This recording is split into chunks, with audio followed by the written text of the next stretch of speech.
ਹਾਂਜੀ, ਵਾਹਿਗੁਰੂ ਜੀ ਕਾ ਖਾਲਸਾ, ਵਾਹਿਗੁਰੂ ਜੀ ਕੀ ਫਤਿਹ ਜੀ। ਵਾਹਿਗੁਰੂ ਜੀ ਕੀ ਫਤਿਹ ਜੀ। ਆਪਾਂ ਅੱਜ ਇੱਕ ਕੋਸ਼ਿਸ਼ ਕੀਤੀ ਹੈ ਕਿ ਪਿਛਲੀਆਂ ਕਲਾਸਾਂ ਦੇ ਵਿੱਚ ਆਪਾਂ ਉਂਝ ਤਾਂ ਜੋ ਰੈਗੂਲਰ ਸੀ ਉਹ ਸੀ ਕਿ ਸ੍ਰੀ ਗੁਰੂ ਗ੍ਰੰਥ ਸਾਹਿਬ ਜੀ ਮਹਾਰਾਜ ਸੱਚੇ ਪਾਤਸ਼ਾਹ ਦੀ ਗੁਰਬਾਣੀ ਅੰਦਰ ਕੁਝ ਉਹ ਨੁਕਤੇ ਜਿਹੜੇ ਅਸੀਂ ਬਾਰ-ਬਾਰ ਸੁਣਦੇ ਹਾਂ, ਬਾਰ-ਬਾਰ ਪੜ੍ਹਦੇ ਹਾਂ, ਪਰ ਜੇ ਸਾਨੂੰ ਉਹਨਾਂ ਦੀਆਂ ਰਮਜ਼ਾਂ ਸਮਝ ਲੱਗ ਜਾਣ, ਉਹ ਕਿਸ ਸੰਦਰਭ ਦੇ ਵਿੱਚ ਦੱਸੇ ਗਏ ਨੇ, ਉਹ ਕਿਸ ਕਨਸੈਪਟ ਨੂੰ ਨਿਖਾਰਨ ਵਾਸਤੇ ਦੱਸੇ ਗਏ ਨੇ, ਅਗਰ ਉਹਦੀ ਸਮਝ ਲੱਗ ਜਾਵੇ ਤੇ ਸਾਡੇ ਲਈ ਸੌਖਾ ਹੋ ਜਾਏਗਾ। ਉਂਝ ਆਪਾਂ ਰੈਗੂਲਰ ਉਹ ਕਲਾਸ ਵਿੱਚ ਕਵਰ ਕਰਦੇ ਹਾਂ, ਪਰ ਜਦੋਂ ਕਿਤੇ ਕੋਈ ਗੁਰਪੁਰਬ ਆਉਂਦਾ ਹੁੰਦਾ ਸੀ ਜਿਸ ਹਫ਼ਤੇ, ਤੇ ਆਪਾਂ ਉਸ ਗੁਰਪੁਰਬ ਦੀ ਵਿਚਾਰ ਜਿਹੜੀ ਸੀ ਉਹ ਕਰਦੇ ਸੀ। ਅੱਜ ਇੱਕ ਨਵੀਂ ਸ਼ੁਰੂਆਤ ਕਰ ਰਹੇ ਹਾਂ ਜੀ ਕਿ ਅੱਗੇ ਤੋਂ ਕੋਸ਼ਿਸ਼ ਇਹ ਹੋਏਗੀ ਕਿ ਜਿਹੜਾ ਗੁਰਪੁਰਬ ਨੈਕਸਟ ਵੀਕ ਆ ਰਿਹਾ ਹੁੰਦਾ ਹੈ, ਕਿਉਂਕਿ ਬਹੁਤ ਵਾਰੀ ਕੀ ਹੁੰਦਾ ਹੈ ਕਿ ਅਸੀਂ ਕੰਮਾਂ ਧੰਦਿਆਂ ਵਿੱਚ ਉਲਝੇ ਹੁੰਦੇ ਹਾਂ, ਅਸੀਂ ਉਸ ਪਾਸੇ ਧਿਆਨ ਨਹੀਂ ਦੇ ਪਾਉਂਦੇ, ਤੇ ਕਈ ਵਾਰੀ ਉਸ ਦਿਨ ਤੇ ਪਤਾ ਲੱਗਦਾ ਕਿ ਅੱਜ ਗੁਰਪੁਰਬ ਸੀ ਤੇ ਬੜਾ ਇੱਕ ਮਨ ਨੂੰ ਪਛਤਾਵਾ ਲੱਗਦਾ, ਮਨਾ ਮੈਂ ਗੁਰੂ ਦਾ ਗੁਰਪੁਰਬ ਕਿਵੇਂ ਭੁੱਲ ਗਿਆ। ਸਭ ਤੋਂ ਵੱਡੀ ਮੇਰੇ ਮਨ ਨੂੰ ਇੱਕ ਚੋਟ ਲੱਗੀ ਕਿ ਪਿੱਛੇ ਜਿਹੜੀ ਸ਼ਤਾਬਦੀ ਲੰਘੀ ਗੁਰੂ ਤੇਗ ਬਹਾਦਰ ਸਾਹਿਬ ਜੀ ਦੇ ਪ੍ਰਕਾਸ਼ ਪੁਰਬ ਦੀ, ਉਹ ਸ਼ਤਾਬਦੀ ਕੌਮ ਦੇ ਅੰਦਰ ਸਿੱਖ ਕੌਮ ਨੇ ਪਹਿਲੀ ਵਾਰ ਮਨਾਈ ਤੇ ਸਾਡੀ ਜ਼ਿੰਦਗੀ 'ਚ ਇੱਕੋ ਵਾਰੀ ਆਉਣੀ ਸੀ। ਅਗਲੇ 100 ਸਾਲ ਅਸੀਂ ਜਿਉਣਾ ਨਹੀਂ, ਪਰ ਜਿਨ੍ਹਾਂ ਵਿਚਾਰਿਆਂ ਨੂੰ ਪਤਾ ਹੀ ਨਹੀਂ ਲੱਗਿਆ ਕਿ ਸ਼ਤਾਬਦੀ ਸੀ, ਉਹਨਾਂ ਦੀ ਜ਼ਿੰਦਗੀ ਵਿੱਚ ਤਾਂ ਬਹੁਤ ਸਾਰਾ ਖਜ਼ਾਨਾ ਗਵਾਚ ਗਿਆ। ਇਸ ਲਈ ਕੋਸ਼ਿਸ਼ ਕੀਤੀ ਗਈ ਕਿ ਜਿਹੜੇ ਗੁਰਪੁਰਬ ਅਗਲੇ ਹਫ਼ਤੇ ਆਇਆ ਕਰਨਗੇ ਉਹਨੂੰ ਆਪਾਂ ਐਡਵਾਂਸ ਜਿਹੜਾ ਉਹਦੀ ਚੇਤਨਾ ਜਗਾ ਸਕੀਏ। ਤੇ ਅੱਜ ਆਪਣੇ ਕੋਲੇ ਗੁਰਗਿਆਨ ਫੈਮਿਲੀ ਦੇ 24 ਪਰਿਵਾਰ ਜਿਹੜੇ ਨੇ ਜੁੜੇ ਹੋਏ ਨੇ। ਸਾਡੇ ਕੋਲੇ ਇਸ ਵੇਲੇ 25 ਜਿਹੜੀਆਂ ਡਿਵਾਈਸਿਸ ਨੇ ਉਹ ਹੋ ਚੁੱਕੀਆਂ ਨੇ, ਤੇ ਕੁਝ ਇੱਕ ਦੋ ਮਿੰਟਾਂ ਵਿੱਚ ਹੋਰ ਵੀ ਜੁਆਇਨ ਕਰ ਰਹੇ ਨੇ। ਸ਼ੁਕਰ ਵਾਹਿਗੁਰੂ ਜੀ ਦਾ, ਅੱਜ ਜੋ ਦਿਨ ਵੇਲੇ 1:30 ਵਜੇ ਕਲਾਸ ਸੀ ਉਸ ਵਿੱਚ ਅੱਜ 100 ਤੋਂ ਉੱਪਰ ਬੱਚੇ ਸਨ। ਬੜੀ ਖੁਸ਼ੀ ਹੋਈ ਕਿਉਂਕਿ ਕਲਾਸ ਚਲਦੀ ਵਿੱਚ 55 ਡਿਵਾਈਸਿਸ ਹੋ ਗਈਆਂ ਸਨ, ਤੇ ਇੱਕ ਡਿਵਾਈਸ ਦੇ ਉੱਪਰ 3 ਬੱਚੇ ਸਨ, ਇੱਕ ਡਿਵਾਈਸ ਤੇ 4 ਬੱਚੇ ਵੀ ਸਨ, ਮੋਸਟਲੀ 2 ਬੱਚੇ ਇੱਕ ਡਿਵਾਈਸ ਤੇ ਸਨ, ਤੇ 100 ਤੋਂ ਉੱਪਰ ਜਿਹੜੇ ਬੱਚੇ ਸੀ ਉਹਨਾਂ ਦੇ ਨਾਲ ਅੱਜ ਇਹ ਡਿਸਕਸ ਕੀਤਾ ਗਿਆ ਕਿ ਜੋ ਨੈਕਸਟ ਵੀਕ ਨੂੰ 12 ਤਰੀਕ ਨੂੰ 12 ਮਈ ਨੂੰ ਗੁਰੂ ਅੰਗਦ ਦੇਵ ਸਾਹਿਬ ਜੀ ਦਾ ਪ੍ਰਕਾਸ਼ ਪੁਰਬ ਆ ਰਿਹਾ, ਤੇ ਬੱਚਿਆਂ ਦੇ ਅੰਦਰ ਕੋਸ਼ਿਸ਼ ਕੀਤੀ ਗਈ ਇੱਕ ਚੇਤਨਾ ਭਰਨ ਦੀ ਕਿ ਉਹ ਆਪਣੇ ਘਰ ਵਿੱਚ ਆਪ ਗੁਰਪੁਰਬ ਮਨਾਉਣ, ਉਹ ਆਪ ਅਰਦਾਸ ਕਰਨ, ਆਪ ਆਪਣੇ ਮਾਪਿਆਂ ਨੂੰ, ਦਾਦਾ ਦਾਦੀ ਨੂੰ ਐਕਸਪਲੇਨ ਕਰਨ।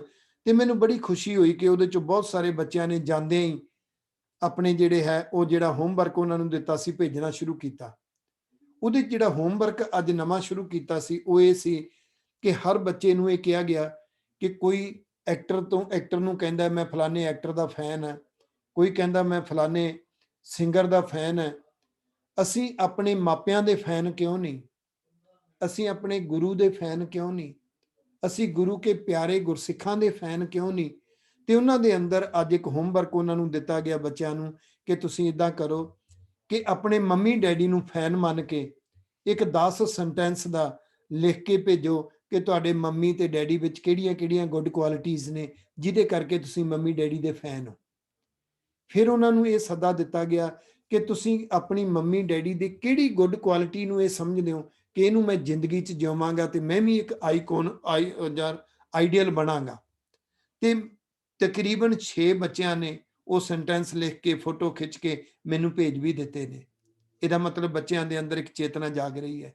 ਤੁਹਾਡੇ ਚੋਂ ਜਿਨ੍ਹਾਂ ਦੇ ਬੱਚੇ ਉਹ ਕਲਾਸ ਅਟੈਂਡ ਕਰਦੇ ਨੇ, ਮੈਂ ਸਮੂਹ ਪਰਿਵਾਰਾਂ ਨੂੰ ਇੱਕ ਬੇਨਤੀ ਕਰਾਂਗਾ ਕਿ ਤੁਸੀਂ ਕੋਸ਼ਿਸ਼ ਕਰਿਓ। ਬੱਚਿਆਂ ਨੂੰ ਇਹ ਵੀ ਕਿਹਾ ਗਿਆ ਕਿ ਜਦੋਂ ਤੁਸੀਂ ਬੁੱਧਵਾਰ ਨੂੰ ਆਪਣੇ ਘਰ ਵਿੱਚ ਆਪ ਗੁਰਪੁਰਬ ਮਨਾਓਗੇ, ਬੱਚੇ ਅਰਦਾਸ ਕਰਨਗੇ, ਉਦੋਂ ਫੈਮਿਲੀ ਦੀ ਫੋਟੋ ਜ਼ਰੂਰ ਖਿੱਚਿਓ ਤੇ ਉਹ ਫੈਮਿਲੀ ਦੀ ਫੋਟੋ ਖਿੱਚ ਕੇ ਸਾਨੂੰ ਜ਼ਰੂਰ ਭੇਜਿਓ, ਤਾਂ ਕਿ ਜਿੱਥੇ ਅੱਜ ਸਿੱਖ ਕੌਮ ਦੇ ਵਿਰੋਧੀ ਲਿਟਰੇਚਰ, ਸਿੱਖ ਕੌਮ ਦੀਆਂ ਵਿਰੋਧੀ ਐਕਟੀਵਿਟੀਜ਼, ਉਹਨੂੰ ਸੋਸ਼ਲ ਮੀਡੀਆ ਤੇ ਕਿੰਨਾ ਉਭਾਰਿਆ ਜਾਂਦਾ ਹੈ, ਨੈਗੇਟਿਵਿਟੀ ਨੂੰ ਕਿਤਨਾ ਪਾਸ ਔਨ ਕੀਤਾ ਜਾਂਦਾ ਹੈ, ਆਪਾਂ ਅੱਜ ਪੋਜ਼ਿਟਿਵਿਟੀ ਪਾਸ ਔਨ ਕਰੀਏ ਤਾਂ ਕਿ ਕਲੈਕਟਿਵ ਕੌਨਸ਼ੀਅਸਨੈਸ ਪੈਦਾ ਹੋ ਸਕੇ।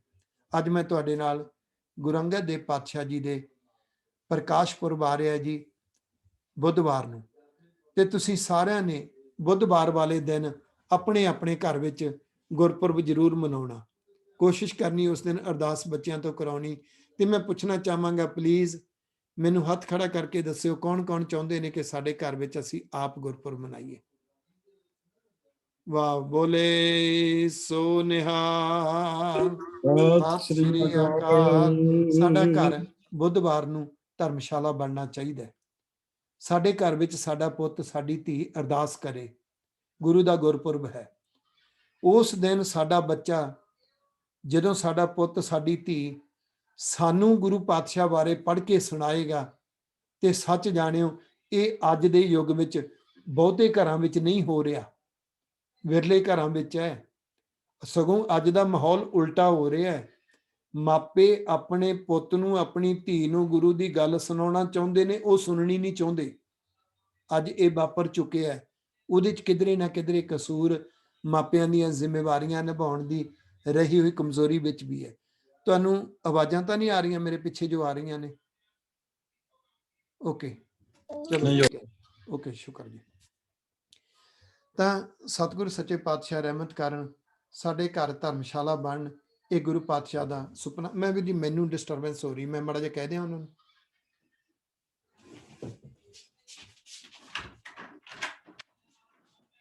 ਇਹ ਹੌਲੀ ਕਰ ਸਕਦੇ ਹੋ, ਮੇਰੀ ਕਲਾਸ ਚੱਲ ਰਹੀ ਹੈ, ਸਾਰੇ ਡਿਸਟਰਬ ਹੋ ਰਹੇ ਨੇ। ਮੇਰੀ ਕਲਾਸ ਵੀ ਗੁਰੂ ਕੀ ਹੈ, ਥੋੜਾ ਜਿਹਾ ਅੱਗੇ ਪਿੱਛੇ ਜਾਣ, ਮੈਂ ਕਦੀ ਨਹੀਂ ਕਿਹਾ, ਬਾਕੀ ਤੁਹਾਡੀ ਮਰਜ਼ੀ। ਇਹ ਸਾਡੀ ਚੇਤਨਾ ਹੈ ਜੀ ਐਡੀ ਕੁ, ਜਿਸ ਕਰਕੇ ਅਸੀਂ ਭੁਗਤਦੇ ਪਏ ਹਾਂ। ਸੌਰੀ, ਤੁਹਾਨੂੰ ਵੀ ਡਿਸਟਰਬ ਹੋਇਆ, ਮੈਨੂੰ ਵੀ ਡਿਸਟਰਬ ਹੋਇਆ। ਗੁਰੂ ਪਾਤਸ਼ਾਹ ਰਹਿਮਤ ਕਰਨ, ਸਾਡੀਆਂ ਧੀਆਂ, ਅਸੀਂ ਗੁਰੂ ਦੀ ਗੱਲ ਸੁਣਾਉਣਾ ਚਾਹੁੰਦੇ ਹੋਈਏ, ਧੀਆਂ ਸੁਣਨੀਆਂ ਨਾ ਚਾਹੁੰਦੀਆਂ ਹੋਣ। ਅਸੀਂ ਆਪਣੇ ਪੁੱਤ ਨੂੰ ਗੁਰੂ ਦੀ ਗੱਲ ਸੁਣਾਉਣੀ ਚਾਹੁੰਦੇ ਹੋਈਏ, ਪੁੱਤ ਸੁਣਨਾ ਨਾ ਚਾਹੁੰਦਾ ਹੋਵੇ, ਇਹਦਾ ਮਤਲਬ ਸਾਡੇ ਘਰਾਂ ਵਿੱਚ ਗੁਰਪੁਰਬ ਨਹੀਂ ਮਨਾਏ ਗਏ। ਸਾਡੇ ਘਰਾਂ ਵਿੱਚ ਗੁਰੂ ਸਿੱਖੀ ਇਤਿਹਾਸ ਨਹੀਂ ਸੁਣਾਇਆ ਗਿਆ। ਇਸ ਲਈ ਇੱਕ ਕੋਸ਼ਿਸ਼ ਕੀਤੀ ਗਈ ਹੈ, ਤੁਸੀਂ ਜਿਤਨੇ ਵੀ ਅੱਜ 27 ਫੈਮਲੀਜ਼ ਹੋ, ਆਪਾਂ ਬੁੱਧਵਾਰ ਨੂੰ ਗੁਰਪੁਰਬ ਮਨਾਉਣਾ ਹੈ। ਤੇ ਅੱਜ ਕੁਝ ਗੁਰੂ ਅੰਗਦ ਦੇਵ ਪਾਤਸ਼ਾਹ ਜੀ ਦੇ ਜੀਵਨ ਵਿੱਚੋਂ ਕੁਝ ਕੁ ਝਲਕਾਂ ਤੁਹਾਡੇ ਨਾਲ ਸਾਂਝੀਆਂ ਕਰਨੀਆਂ ਨੇ। ਔਰ ਮੈਂ ਇੱਕ ਸਲਾਈਡ ਸ਼ੋ ਜਿਹੜਾ ਹੈ ਉਹ ਡਿਸਪਲੇ ਕਰਾਂਗਾ। ਉਸ ਤੋਂ ਬਾਅਦ ਅਸੀਂ ਇਹਦੇ ਤੇ ਥੋੜੀ ਥੋੜੀ ਵਿਚਾਰ ਕਰਾਂਗੇ।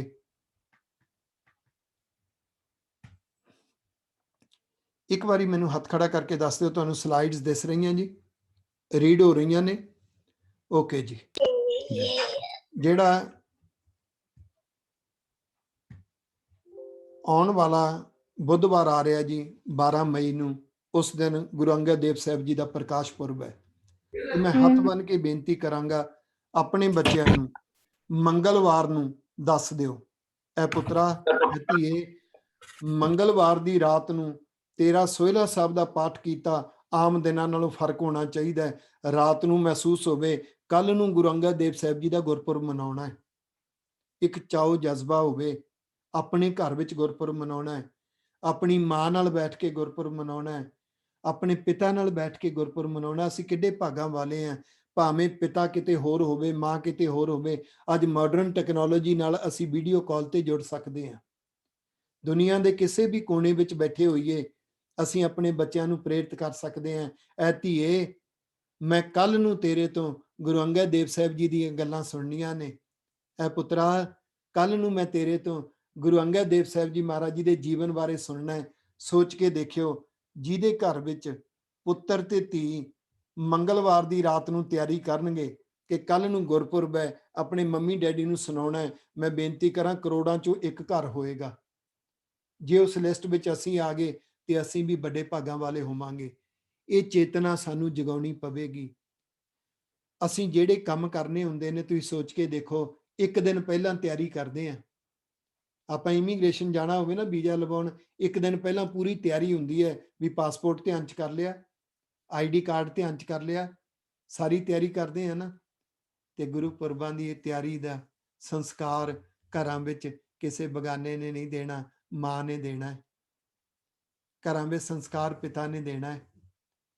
ਜਦੋਂ ਮੰਗਲਵਾਰ ਨੂੰ ਮਾਂ ਚੇਤਨਾ ਜਗਾਏਗੀ, ਪੁੱਤ ਕੱਲ ਨੂੰ ਗੁਰਪੁਰਬ ਹੈ, ਮੈਂ ਦੇਗ ਬਣਾਵਾਂਗੀ।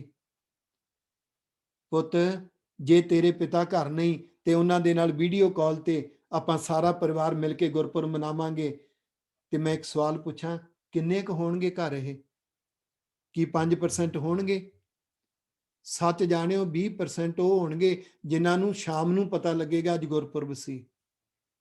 ਇਹ ਚੇਤਨਾਵਾਂ ਜਗਾਉਣੀਆਂ ਸਾਡੇ ਫਰਜ਼ ਬਣਦੇ ਨੇ। ਸਾਡੇ ਲਈ ਗੁਰੂ ਪਾਤਸ਼ਾਹ ਦੇ ਪੁੱਤਰਾਂ ਦੇ ਉਹ ਪਵਿੱਤਰ ਖੂਨ ਦੇ ਤੁਪਕੇ ਡੁੱਲੇ ਨੇ। ਉਹ ਚਮਕੌਰ ਦੀ ਗੜੀ ਸਾਨੂੰ ਪੁੱਛ ਰਹੀ ਹੈ ਕੁਛ। ਉਹ ਸਰਹੰਦ ਦੀ ਦੀਵਾਰ ਸਾਨੂੰ ਹਲੂਣੇ ਦੇ ਰਹੀ ਹੈ। ਉਹਨਾਂ ਹਲੂਣਿਆਂ ਨੇ ਸਾਡੇ ਘਰਾਂ ਵਿੱਚ ਸਾਡੇ ਬੱਚਿਆਂ ਨੂੰ ਆਗਿਆਕਾਰੀ ਬਣਾਉਣਾ ਹੈ। ਤੇ ਇੱਥੇ ਮੈਂ ਸਾਰੇ ਪਰਿਵਾਰਾਂ ਦੇ ਧਿਆਨ 'ਚ ਲਿਆ ਦਿਆਂ, ਜਦੋਂ ਬੱਚਾ ਛੋਟਾ ਹੁੰਦਾ ਨਾ, ਹਰ ਇੱਕ ਨੂੰ ਲੱਗਦਾ ਹੁੰਦਾ ਮੇਰਾ ਆਗਿਆਕਾਰੀ ਹੈ, ਮੇਰਾ ਪੁੱਤ, ਮੇਰੀ ਧੀ। ਪਰ ਜਦੋਂ 25 ਸਾਲ ਤੋਂ ਬਾਅਦ ਉਹ ਆਗਿਆਕਾਰੀ ਪੁੱਤ ਤੇ ਆਗਿਆਕਾਰੀ ਧੀ ਕਿੰਨੇ ਕੁ ਹੁੰਦੇ ਨੇ, ਸਾਨੂੰ ਸਾਰਿਆਂ ਨੂੰ ਪਤਾ ਹੈ। ਉਹ 5% ਗਿਣਤੀ ਹੈ। ਉਹਨਾਂ 5% ਵਾਲਿਆਂ ਵਿੱਚ ਅਸੀਂ ਆਉਣਾ ਹੈ। ਉਹ ਤਾਂ ਆ ਸਕਾਂਗੇ ਜੇ ਅਸੀਂ ਘਰਾਂ ਦੇ ਵਿੱਚ ਮਿਹਨਤ ਕਰਾਂਗੇ। ਸਤਿਗੁਰੂ ਰਹਿਮਤ ਕਰਨ। ਤੁਸੀਂ ਸਾਰਿਆਂ ਨੇ ਯਾਦ ਰੱਖਣਾ ਜੀ, ਮੰਗਲਵਾਰ ਦੀ ਰਾਤ ਨੂੰ ਪਰਿਵਾਰ ਨੂੰ ਯਾਦ ਕਰਵਾਈਏ। ਔਰ ਮੰਗਲਵਾਰ ਨੂੰ ਰਾਤ ਨੂੰ ਸੋਹਿਲਾ ਸਾਹਿਬ ਦਾ ਪਾਠ ਕਰਨ ਲੱਗਿਆਂ ਇਸ ਭਾਵਨਾ ਵਿੱਚ ਸੋਹਿਲਾ ਸਾਹਿਬ ਦਾ ਪਾਠ ਕਰੀਏ, ਕੱਲ ਨੂੰ ਮੇਰੇ ਘਰ ਵਿੱਚ ਗੁਰੂ ਅੰਗਦ ਦੇਵ ਸਾਹਿਬ ਜੀ ਮਹਾਰਾਜ ਜੀ ਦੀਆਂ ਬਖਸ਼ਿਸ਼ਾਂ ਹੋਣੀਆਂ ਨੇ। ਕੱਲ ਨੂੰ ਮੇਰੇ ਘਰ ਵਿੱਚ ਗੁਰੂ ਅੰਗਦ ਦੇਵ ਸਾਹਿਬ ਜੀ ਦਾ ਗੁਰਪੁਰਬ ਮਨਾਇਆ ਜਾਣਾ ਹੈ। ਤੇ ਕੜਾਹ ਪ੍ਰਸ਼ਾਦ ਦੀ ਦੇਗ ਜ਼ਰੂਰ ਬਣਾਇਓ। ਤੇ ਹੋ ਸਕਿਆ ਤੇ ਜਿਨ੍ਹਾਂ ਨੂੰ ਧੀਆਂ ਦੀ ਦਾਤ ਦਿੱਤੀ ਹੈ, ਧੀ ਅਰਦਾਸ ਕਰੇ, ਨਹੀਂ ਤਾਂ ਫਿਰ ਪੁੱਤ ਅਰਦਾਸ ਕਰੇ। ਉਹਨੂੰ ਗੁਟਕਾ ਦੇ ਦਿਓ। ਮੈਂ ਅੱਜ ਦਿਨ ਵੇਲੇ 100 ਤੋਂ ਉੱਪਰ ਬੱਚਾ ਸੀ, ਮੈਨੂੰ ਇੰਨੀ ਖੁਸ਼ੀ ਹੋਈ। ਛੋਟੇ ਛੋਟੇ ਬੱਚੇ ਵੀ ਕਹਿੰਦੇ ਨੇ ਅਸੀਂ ਆਪ ਅਰਦਾਸ ਕਰਾਂਗੇ। ਸ਼ੁਕਰ ਵਾਹਿਗੁਰੂ ਦਾ। ਮੇਰੇ ਖਿਆਲ ਦੇ ਵਿੱਚ ਅਸੀਂ ਜਦੋਂ ਬਚਪਨ ਵਿੱਚ ਸੀ, ਸਾਡੇ ਚੋਂ ਬਿਰਲੇ ਨੇ ਜਿਨ੍ਹਾਂ ਨੂੰ ਇਹ ਕਲਚਰ ਮਿਲਿਆ ਸੀ। ਮਾਂ ਕਹਿੰਦੀ ਸੀ ਪੁੱਤ ਕੱਲ ਨੂੰ ਗੁਰਪੁਰਬ ਮਨਾਵਾਂਗੇ। ਔਰ ਸੱਚ ਜਾਣਿਓ, ਜਿਨ੍ਹਾਂ ਨੂੰ ਬਚਪਨ ਤੋਂ ਮਾਵਾਂ ਨੇ ਇਹ ਗੱਲਾਂ ਭਰੀਆਂ ਸੀ ਨਾ, ਪਿਤਾ ਨੇ ਭਰੀਆਂ ਸੀ, ਉਹਨਾਂ ਦੇ ਅੰਦਰ ਜਜ਼ਬੇ, ਉਹਨਾਂ ਦੇ ਅੰਦਰ ਭਾਵਨਾਵਾਂ ਗੁਰੂ ਪ੍ਰਤੀ, ਗੁਰੂ ਦੀ ਸਿੱਖੀ ਪ੍ਰਤੀ, ਸਿੱਖੀ ਨੂੰ ਘਰ ਘਰ ਤੱਕ ਲਿਜਾਣ ਪ੍ਰਤੀ ਉਹ ਜਜ਼ਬੇ ਵੱਖਰੇ ਨੇ। ਉਹ ਸਾਡੇ ਬੱਚਿਆਂ ਦੇ ਅੰਦਰ ਪੈਦਾ ਹੋਣ। ਤਾਂ ਯਾਦ ਰੱਖਿਓ, ਬੁੱਧਵਾਰ ਨੂੰ ਗੁਰਪੁਰਬ ਆਏਗਾ। ਸਾਡੀ ਇੱਕ ਪ੍ਰੀਖਿਆ ਹੋਏਗੀ। ਜਦੋਂ ਬੁੱਧਵਾਰ ਨੂੰ ਜਾਗਾਂਗੇ, ਬੈੱਡ ਤੋਂ ਜਾਗ ਖੁੱਲੇਗੀ, ਤੇ ਇੱਕ ਗੱਲ ਯਾਦ ਰੱਖਿਓ, ਭਾਵੇਂ ਲਿਖ ਕੇ ਨੋਟਸ ਬਣਾ ਲਿਓ, ਕਿ ਬੁੱਧਵਾਰ ਵਾਲੇ ਦਿਨ ਜਿੰਨੇ ਵਜੇ ਸਾਨੂੰ ਜਾਗ ਆਈ ਹੈ, ਕਿੰਨੇ ਮਿੰਟਾਂ ਬਾਅਦ, ਕਿੰਨੇ ਚਿਰ ਬਾਅਦ ਸਾਨੂੰ ਯਾਦ ਆ ਗਿਆ ਕਿ ਅੱਜ ਗੁਰੂ ਅੰਗਦ ਦੇਵ ਜੀ ਦਾ ਗੁਰਪੁਰਬ ਹੈ। ਜੇ ਸਾਨੂੰ ਉੱਠ ਕੇ ਬੁੱਧਵਾਰ ਨੂੰ 1 ਘੰਟਾ ਯਾਦ ਨਹੀਂ ਆਇਆ, 1 ਘੰਟੇ ਬਾਅਦ ਯਾਦ ਆਉਂਦਾ ਹੈ, ਇਹਦਾ ਮਤਲਬ 1 ਘੰਟਾ ਅਸੀਂ ਗੁਰੂ ਨੂੰ ਇਗਨੋਰ ਕੀਤਾ ਹੈ। ਇਹ ਗੱਲਾਂ ਅੰਦਰ ਵਸਾਈਏ। ਅਸੀਂ ਗੁਰੂ ਨੂੰ 1 ਘੰਟਾ ਇਗਨੋਰ ਕਰ ਲਿਆ। ਸਗੋਂ ਅਸੀਂ ਇਸ ਭਾਵਨਾ ਦੇ ਨਾਲ ਰਾਤ ਨੂੰ ਅਰਦਾਸ ਕਰੀਏ ਕਿ ਕੱਲ ਨੂੰ ਜਦੋਂ ਮੈਂ ਬੈੱਡ ਤੋਂ ਉੱਠਾਂਗਾ, ਮੈਨੂੰ ਉੱਠਣ ਵੇਲੇ ਗੁਰੂ ਅੰਗਦ ਦੇਵ ਸਾਹਿਬ ਜੀ ਯਾਦ ਆ ਜਾਣ। ਉਹ ਭਾਗਾਂ ਵਾਲੇ ਹੋਣਗੇ ਜਿਨ੍ਹਾਂ ਦੇ ਬੱਚਿਆਂ ਨੂੰ ਮਾਵਾਂ ਕਹਿਣਗੀਆਂ ਪੁੱਤ ਉੱਠੋ, ਅੱਜ ਗੁਰੂ ਅੰਗਦ ਦੇਵ ਜੀ ਦਾ ਗੁਰਪੁਰਬ ਹੈ। ਔਰ ਉਹ ਮਾਵਾਂ ਬਦਕਿਸਮਤ ਹੋਣਗੀਆਂ ਜਿਨ੍ਹਾਂ ਮਾਵਾਂ ਨੂੰ ਪਤਾ ਹੀ ਨਹੀਂ ਹੋਏਗਾ ਕਿ ਅੱਜ ਗੁਰਪੁਰਬ ਹੈ। ਉਹ ਪਿਤਾ ਖੁਸ਼ਕਿਸਮਤ ਹੋਣਗੇ ਜਿਹੜੇ ਪੁੱਤ ਨੂੰ ਇਹ ਕਹਿ ਕੇ ਉਠਾਉਣਗੇ, ਧੀ ਨੂੰ ਇਹ ਕਹਿ ਕੇ ਉਠਾਉਣਗੇ, ਪੁੱਤ ਧੀਏ ਉੱਠ, ਅੱਜ ਗੁਰਪੁਰਬ ਹੈ। ਸੱਚੀ ਬਦਕਿਸਮਤੀ ਹੋਏਗੀ ਜੇ ਅਸੀਂ ਬੱਚਿਆਂ ਨੂੰ ਜਨਮ ਦਿਨ ਦੀਆਂ ਵਧਾਈਆਂ ਦਿੰਦੇ ਹਾਂ, ਹੋਰ ਵਧਾਈਆਂ ਦਿੰਦੇ ਹਾਂ, ਪਰ ਅਸੀਂ ਗੁਰੂ ਦੇ ਗੁਰਪੁਰਬਾਂ ਦੀਆਂ ਵਧਾਈਆਂ ਉੱਠਣ ਵੇਲੇ ਸਾਡੇ ਘਰ ਵਿੱਚ ਇੱਕ ਗੁਰੂ ਦੀ ਯਾਦ ਦੀਆਂ ਲਹਿਰਾਂ ਬਣਨ। ਅੱਜ ਉਸ ਯਾਦ ਦੇ ਵਿੱਚ ਆਪਾਂ ਗੁਰੂ ਅੰਗਦ ਦੇਵ ਸਾਹਿਬ ਜੀ ਮਹਾਰਾਜ ਜੀ ਦੀਆਂ ਕੁਝ ਝਲਕਾਂ ਉਹਨਾਂ ਬਾਰੇ ਯਾਦ ਕਰਨਾ ਹੈ।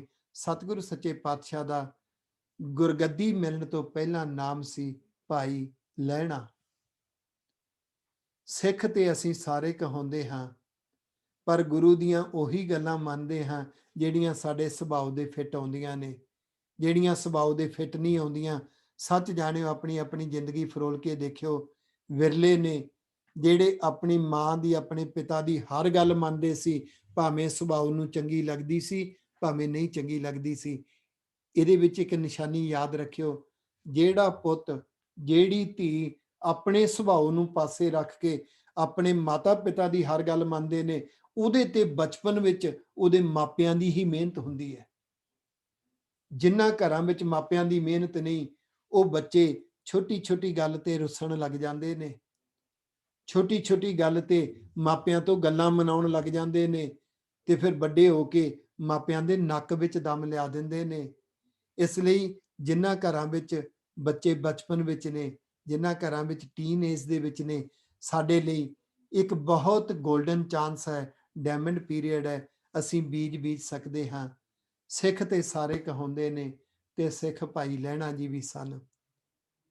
ਉਹਨਾਂ ਦੀ ਜ਼ਿੰਦਗੀ ਦਾ ਸਭ ਤੋਂ ਵੱਡਾ ਪੱਖ ਇਹ ਸੀ, ਜੋ ਗੁਰੂ ਸਾਹਿਬ ਕਹਿੰਦੇ ਨੇ, ਉਹਨੂੰ ਕਦੀ ਵੀ ਆਪਣੇ ਸੁਭਾਅ ਅਨੁਸਾਰ ਨਹੀਂ ਸੀ ਦੇਖਦੇ, ਉਹਨੂੰ ਕਦੀ ਵੀ ਆਪਣੀ ਸੋਚ ਅਨੁਸਾਰ ਨਹੀਂ ਸੀ ਦੇਖਦੇ।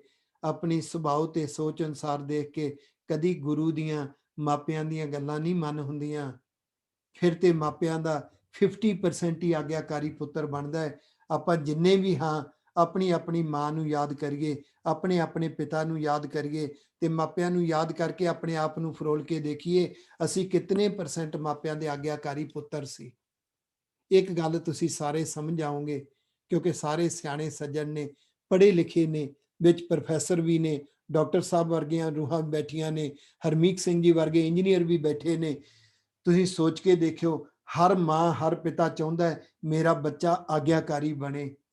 ਬਹੁਤ ਘੱਟ ਮਾਵਾਂ ਨੇ ਜਿਹੜੀਆਂ ਪਰਚੋਲਦੀਆਂ ਨੇ ਮੈਂ ਕਿੰਨਾ ਕੁ ਆਗਿਆਕਾਰੀ ਸੀ। ਹਰ ਕੋਈ ਚਾਹੁੰਦਾ ਮੇਰਾ ਪੁੱਤਰ ਆਗਿਆਕਾਰੀ ਬਣੇ, ਪਰ ਬਹੁਤ ਘੱਟ ਨੇ ਜਿਹੜੇ ਪਰਚੋਲਦੇ ਨੇ ਕਿ ਮੈਂ ਆਪਣੀ ਮਾਂ ਦਾ, ਆਪਣੇ ਪਿਤਾ ਦਾ ਕਿੰਨੇ ਕੁ % ਆਗਿਆਕਾਰੀ ਸੀ। ਕਿੰਨੇ % ਆਗਿਆਕਾਰੀ ਹੋਣਾ ਚਾਹੀਦਾ ਹੈ, ਕਿਵੇਂ ਆਗਿਆਕਾਰੀ ਹੋਣਾ ਚਾਹੀਦਾ ਹੈ, ਇਹ ਭਾਈ ਲਹਿਣਾ ਜੀ ਦੇ ਜੀਵਨ ਤੋਂ ਉਹ ਜ਼ਿੰਦਗੀ ਜਿਹੜੀ ਬਤੌਰ ਸਿੱਖ ਗੁਰੂ ਨਾਨਕ ਪਾਤਸ਼ਾਹ ਜੀ ਦੀ ਚਰਨ ਸ਼ਰਨ ਦੇ ਵਿੱਚ ਕਰਤਾਰਪੁਰ ਸਾਹਿਬ ਵਿੱਚ ਬਿਤਾਈ ਹੈ। ਗੁਰੂ ਬਣਨ ਤੋਂ ਪਹਿਲਾਂ ਨਾਮ ਭਾਈ ਲਹਿਣਾ ਜੀ, ਇਹ ਸਾਨੂੰ ਸਿਖਾਉਂਦਾ ਹੈ ਕਿ ਆਗਿਆਕਾਰੀ ਕਿਵੇਂ ਬਣੀਦਾ ਹੈ। ਅਸੀਂ ਆਪਣੇ ਬੱਚਿਆਂ ਨੂੰ, ਆਪਣੇ ਪੁੱਤਰਾਂ ਧੀਆਂ ਨੂੰ ਆਗਿਆਕਾਰੀ ਕਿਵੇਂ ਬਣਾ ਸਕਦੇ ਹਾਂ। ਇੱਕ ਸਵਾਲ ਮੈਂ ਹੋਰ ਪੁੱਛਾਂ, ਆਪਣੀ ਧੀ ਦੇ ਲਈ ਕਿੰਨੇ ਘੰਟੇ ਅਸੀਂ ਕੱਢਦੇ ਹਾਂ ਰੋਜ਼? ਆਪਣੇ ਪੁੱਤ ਦੀ ਸੁਭਾਅ ਸੋਚ ਘੜਨ ਲਈ ਕਿੰਨਾ ਚਿਰ ਕੱਢਦੇ ਹਾਂ? ਖਾਸ ਤੌਰ ਤੇ ਬਚਪਨ ਵਿੱਚ, ਟੀਨਏਜ ਦੇ ਵਿੱਚ, ਜਦੋਂ ਬਚਪਨ ਵਿੱਚ ਜ਼ਿੰਦਗੀ ਵਿੱਚ 2 ਘੰਟੇ ਵੀ ਨਾ ਕੱਢੇ, ਬਚਪਨ ਵਿੱਚ ਟੀਨਏਜ ਵਿੱਚ 1 ਘੰਟਾ ਵੀ ਨਾ ਕੱਢਿਆ, ਫਿਰ ਸੱਚ ਜਾਣਿਓ ਇੱਕ ਦਿਨ ਸਮਾਂ ਪੁੱਛਦਾ ਏ, ਕਿਆ ਤੈਂ ਖਟਿਆ ਕਹਾਂ ਗਵਾਇਆ, ਚਲੋ ਸ਼ਤਾਬ ਦੀਵਾਨ ਬੁਲਾਇਆ। ਤਾਂ ਪਹਿਲਾ ਨਾਮ ਭਾਈ ਲਹਿਣਾ ਜੀ ਸੀ। ਗੁਰੂ ਅੰਗਦ ਦੇਵ ਪਾਤਸ਼ਾਹ ਜੀ ਦਾ ਜੋ ਪ੍ਰਕਾਸ਼ ਹੈ 1504 ਈਸਵੀ ਨੂੰ ਮੱਤੇ ਦੀ ਸਰਾਂ, ਜ਼ਿਲ੍ਹਾ ਸ਼੍ਰੀ ਮੁਕਤਸਰ ਸਾਹਿਬ। ਤੇ ਮੈਂ ਪੁੱਛਣਾ ਚਾਹਾਂਗਾ ਤੁਹਾਨੂੰ, ਤੁਹਾਡੇ ਚੋਂ ਜਿਨ੍ਹਾਂ ਨੇ ਆਪਣੀ ਜ਼ਿੰਦਗੀ ਵਿੱਚ ਗੁਰੂ ਅੰਗਦ ਦੇਵ ਸਾਹਿਬ ਜੀ ਦੇ ਪ੍ਰਕਾਸ਼ ਅਸਥਾਨ ਦੇ ਦੀਦਾਰ ਕੀਤੇ ਨੇ, ਹੱਥ ਖੜਾ ਕਰਿਓ ਜੀ। ਦੇਖੋ, ਵਾਹ, ਬਹੁਤ ਅੱਛੇ। ਅੱਜ ਸਾਡਾ ਫਰਜ਼ ਬਣਦਾ ਹੈ ਕਿ ਅਸੀਂ ਵਿਦੇਸ਼ਾਂ ਦੇ ਵਿੱਚ 7 ਸਮੁੰਦਰੋਂ ਪਾਰ ਬੈਠੇ ਹਾਂ, 4-5 ਸਾਲਾਂ ਬਾਅਦ ਕਦੀ ਕਿਤੇ ਜਾ ਹੁੰਦਾ ਏ, ਅਸੀਂ ਘੱਟੋ ਘੱਟ ਆਪਣੇ ਬੱਚਿਆਂ ਨੂੰ, ਆਪਣੇ ਪੁੱਤਰਾਂ ਧੀਆਂ ਨੂੰ 10 ਗੁਰੂ ਸਾਹਿਬਾਨਾਂ ਦੇ ਪ੍ਰਕਾਸ਼ ਅਸਥਾਨਾਂ ਦੇ ਇੱਕ ਵਾਰੀ ਤਾਂ ਦੀਦਾਰ ਕਰਵਾ ਦਈਏ। ਅਸੀਂ ਆਪਣੇ ਪੁੱਤ ਨੂੰ, ਆਪਣੀ ਧੀ ਨੂੰ ਇੱਕ ਵਾਰੀ ਤਾਂ ਗੁਰੂ ਗ੍ਰੰਥ ਸਾਹਿਬ, ਗੁਰੂ ਪਾਤਸ਼ਾਹਾਂ ਦੇ ਗੁਰਗੱਦੀ ਸਥਾਨਾਂ ਦੇ ਦੀਦਾਰ ਕਰਵਾ ਸਕੀਏ, ਤਾਂ ਕਿ ਸਾਡੇ ਪੁੱਤ, ਸਾਡੀ ਧੀ ਮਾਣ ਨਾਲ ਕਹਿ ਸਕਣ, ਹਾਂ ਮੈਂ ਆਪਣੇ ਗੁਰੂ ਪਾਤਸ਼ਾਹਾਂ ਦੇ ਪ੍ਰਕਾਸ਼ ਸਥਾਨ, ਗੁਰਗੱਦੀ ਸਥਾਨ, ਜੋਤੀ ਜੋਤ ਸਥਾਨ ਦੇ ਦੀਦਾਰ ਕੀਤੇ ਨੇ। ਸੱਚ ਜਾਣਿਓ, ਬੱਚੇ ਸਾਡੇ ਤੋਂ ਬਹੁਤ ਖਰਚੇ ਕਰਵਾ ਦਿੰਦੇ ਨੇ, ਸਾਡੀ ਜ਼ਿੰਦਗੀ ਦੀ ਕਮਾਈ ਦਾ 40% ਹਿੱਸਾ ਖਰਚ ਕਰਵਾ ਦਿੰਦੇ ਨੇ, ਪਰ ਜੇ ਅਸੀਂ ਆ ਨਿੱਕੀਆਂ ਨਿੱਕੀਆਂ ਗੱਲਾਂ ਤੇ ਖਰਚੇ ਨਾ ਕੀਤੇ, ਇੱਕ ਦਿਨ ਪਛਤਾਵਾ ਪੱਲੇ ਪੈਂਦਾ ਏ। ਸਤਿਗੁਰੂ ਸੱਚੇ ਪਾਤਸ਼ਾਹ ਰਹਿਮਤ ਕਰਨ ਅੱਜ ਸਾਡੇ ਸਾਹਮਣੇ ਚੇਤਨਾ ਹੈ ਮੱਤੇ ਦੀ ਸਰਾਂ, ਜ਼ਿਲ੍ਹਾ ਸ਼੍ਰੀ ਮੁਕਤਸਰ ਸਾਹਿਬ। ਤੁਹਾਡੇ ਨੋਟਿਸ ਵਿੱਚ ਹੋਏਗਾ ਕਿ ਗੁਰੂ ਗੋਬਿੰਦ ਸਿੰਘ ਸਟੱਡੀ ਸਰਕਲ ਦੀ ਇੱਕ ਬ੍ਰਾਂਚ ਹੈ ਬਠਿੰਡਾ, ਫਰੀਦਕੋਟ ਅਤੇ ਫਿਰੋਜ਼ਪੁਰ ਜ਼ੋਨ ਦੀ। ਉਹਨਾਂ ਦੇ ਨਾਲ ਮੈਂ 7-8 ਸਾਲ ਕੰਮ ਕੀਤਾ ਹੈ, ਤੇ ਮੈਨੂੰ ਇੱਕ ਚੀਜ਼ ਵੇਖਣ ਨੂੰ ਮਿਲੀ ਸੀ ਕਿ ਫਰੀਦਕੋਟ ਡਿਸਟ੍ਰਿਕਟ ਦੇ ਵਿੱਚ ਮੁਕਤਸਰ ਸਾਹਿਬ ਜੀ ਦੇ ਇਲਾਕੇ ਦੇ ਨੇੜੇ ਤੇੜੇ ਰਹਿਣ ਵਾਲੇ ਬਹੁਤ ਐਸੇ ਪਰਿਵਾਰ ਦੇਖੇ ਜਿਹੜੇ ਵਿਚਾਰੇ ਜ਼ਿੰਦਗੀ ਵਿੱਚ ਕਦੀ ਗੁਰੂ ਪਾਤਸ਼ਾਹ ਦੇ ਪ੍ਰਕਾਸ਼ ਸਥਾਨ ਦੇ ਦੀਦਾਰ ਨਹੀਂ ਕਰਨ ਗਏ। ਕਿਉਂ? ਵਿਰਸੇ ਦੀ ਚੇਤਨਾ ਨਹੀਂ ਭਰੀ ਗਈ। ਕੀ ਸਾਡੇ ਬੱਚੇ ਵੀ ਵਾਂਝੇ ਰਹਿ ਜਾਣ? ਕੀ ਸਾਡਾ ਪੁੱਤ ਸਾਡੀ ਧੀ ਵੀ ਵਾਂਝੇ ਰਹਿ ਜਾਣ? ਫਿਰ ਅਸੀਂ ਗੁਰੂ ਨੂੰ ਜਵਾਬਦੇਹ ਹਾਂ, ਕਿਉਂਕਿ ਗੁਰੂ ਨੇ 4 ਪੁੱਤਰ ਸਾਡੇ ਲਈ ਵਾਰੇ ਨੇ। ਸਤਿਗੁਰੂ ਰਹਿਮਤ ਕਰਨ। ਪਹਿਲਾਂ ਅੱਜ ਆਪਣੇ ਅੰਦਰ ਚੇਤਨਾ ਜਗਾਈਏ। ਬੁੱਧਵਾਰ ਨੂੰ ਗੁਰੂ ਅੰਗਦ ਦੇਵ ਸਾਹਿਬ ਜੀ ਮਹਾਰਾਜ ਜੀ ਦਾ ਪ੍ਰਕਾਸ਼ ਪੁਰਬ ਆਏਗਾ। ਕੀ ਮੈਂ ਖੁਦ ਆਪ ਆਪਣੇ ਪਰਿਵਾਰ ਨੂੰ, ਆਪਣੇ ਪੁੱਤ ਨੂੰ, ਆਪਣੀ ਧੀ ਨੂੰ ਉਸ ਪਾਵਨ ਪਵਿੱਤਰ ਸਥਾਨ ਦੇ ਦੀਦਾਰ ਕਰਾ ਸਕਿਆ ਕਿ ਨਹੀਂ ਕਰਾ ਸਕਿਆ? ਤਾਂ ਇੱਕ ਗੱਲ ਯਾਦ ਰੱਖਿਓ, ਜੇ ਸਾਡੇ ਬੱਚਿਆਂ ਨੇ ਉਸ ਸਥਾਨ ਦੇ ਦੀਦਾਰ ਨਹੀਂ ਕੀਤੇ, ਉਹਨਾਂ ਅੰਦਰ ਸੀਨ ਨਹੀਂ ਬਣੇਗਾ। ਸੀਨ ਉਹੀ ਬਣਦਾ ਹੈ ਜਿਹੜਾ ਅਸੀਂ ਆਪ ਦੀਦਾਰ ਕੀਤੇ ਹੁੰਦੇ ਨੇ, ਜਿਹੜਾ ਜ਼ਿੰਦਗੀ ਦੇ ਪ੍ਰੈਕਟੀਕਲ ਆਇਆ ਹੁੰਦਾ ਹੈ। ਦੂਸਰਾ ਨੁਕਤਾ, ਸਤਿਗੁਰੂ ਸੱਚੇ ਪਾਤਸ਼ਾਹ ਨੂੰ ਗੁਰਗੱਦੀ ਮਿਲਦੀ ਹੈ 1539 ਈਸਵੀ ਨੂੰ। ਗੁਰਗੱਦੀ ਮਿਲਦੀ ਕਿੱਥੇ ਹੈ? ਸ਼੍ਰੀ ਕਰਤਾਰਪੁਰ ਸਾਹਿਬ, ਪਾਕਿਸਤਾਨ। ਹੁਣ ਪ੍ਰਕਾਸ਼ ਹੋਇਆ ਹੈ ਮੁਕਤਸਰ ਸਾਹਿਬ। ਮੈਂ ਬੇਨਤੀ ਕਰਾਂ, ਬਲਬੀਰ ਪੱਟੀ ਨਾਮ ਦੀ ਜਿਹੜੀ ਆਈਪੈਡ ਹੈ, ਜਿਹੜੀ ਸਾਡੇ ਕੋਲ ਡਿਵਾਈਸ ਹੈ, ਪਲੀਜ਼ ਉਹ ਆਪਣੀ ਡਿਵਾਈਸ ਨੂੰ ਨਾ ਛੇੜਨ, ਕਿਉਂਕਿ ਤੇ ਡਰਾਅ ਹੋ ਰਿਹਾ ਹੈ ਤੇ ਜਿਹੜੀ ਸਲਾਈਡਸ ਹੈ ਉਹ ਡਿਸਟਰਬ ਹੋ ਰਹੀਆਂ ਨੇ।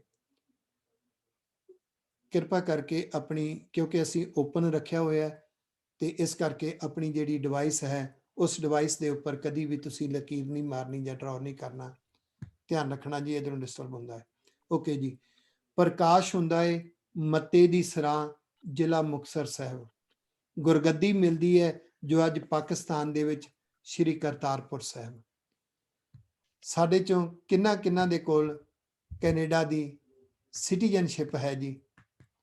ਹੱਥ ਖੜਾ ਕਰਿਓ ਜਿਨ੍ਹਾਂ ਕੋਲ ਕੈਨੇਡਾ ਦੇ ਪਾਸਪੋਰਟ ਨੇ। ਵਾਓ, ਸਾਨੂੰ ਸਾਰਿਆਂ ਨੂੰ ਪਤਾ ਹੈ ਕੈਨੇਡਾ ਦੇ ਪਾਸਪੋਰਟ ਵਾਲਿਆਂ ਨੂੰ ਵੀਜ਼ਾ ਲਵਾਉਣ ਦੀ ਲੋੜ ਨਹੀਂ ਤੇ ਅਸੀਂ ਸੌਖੇ ਦੀਦਾਰ ਕਰ ਸਕਦੇ ਹਾਂ।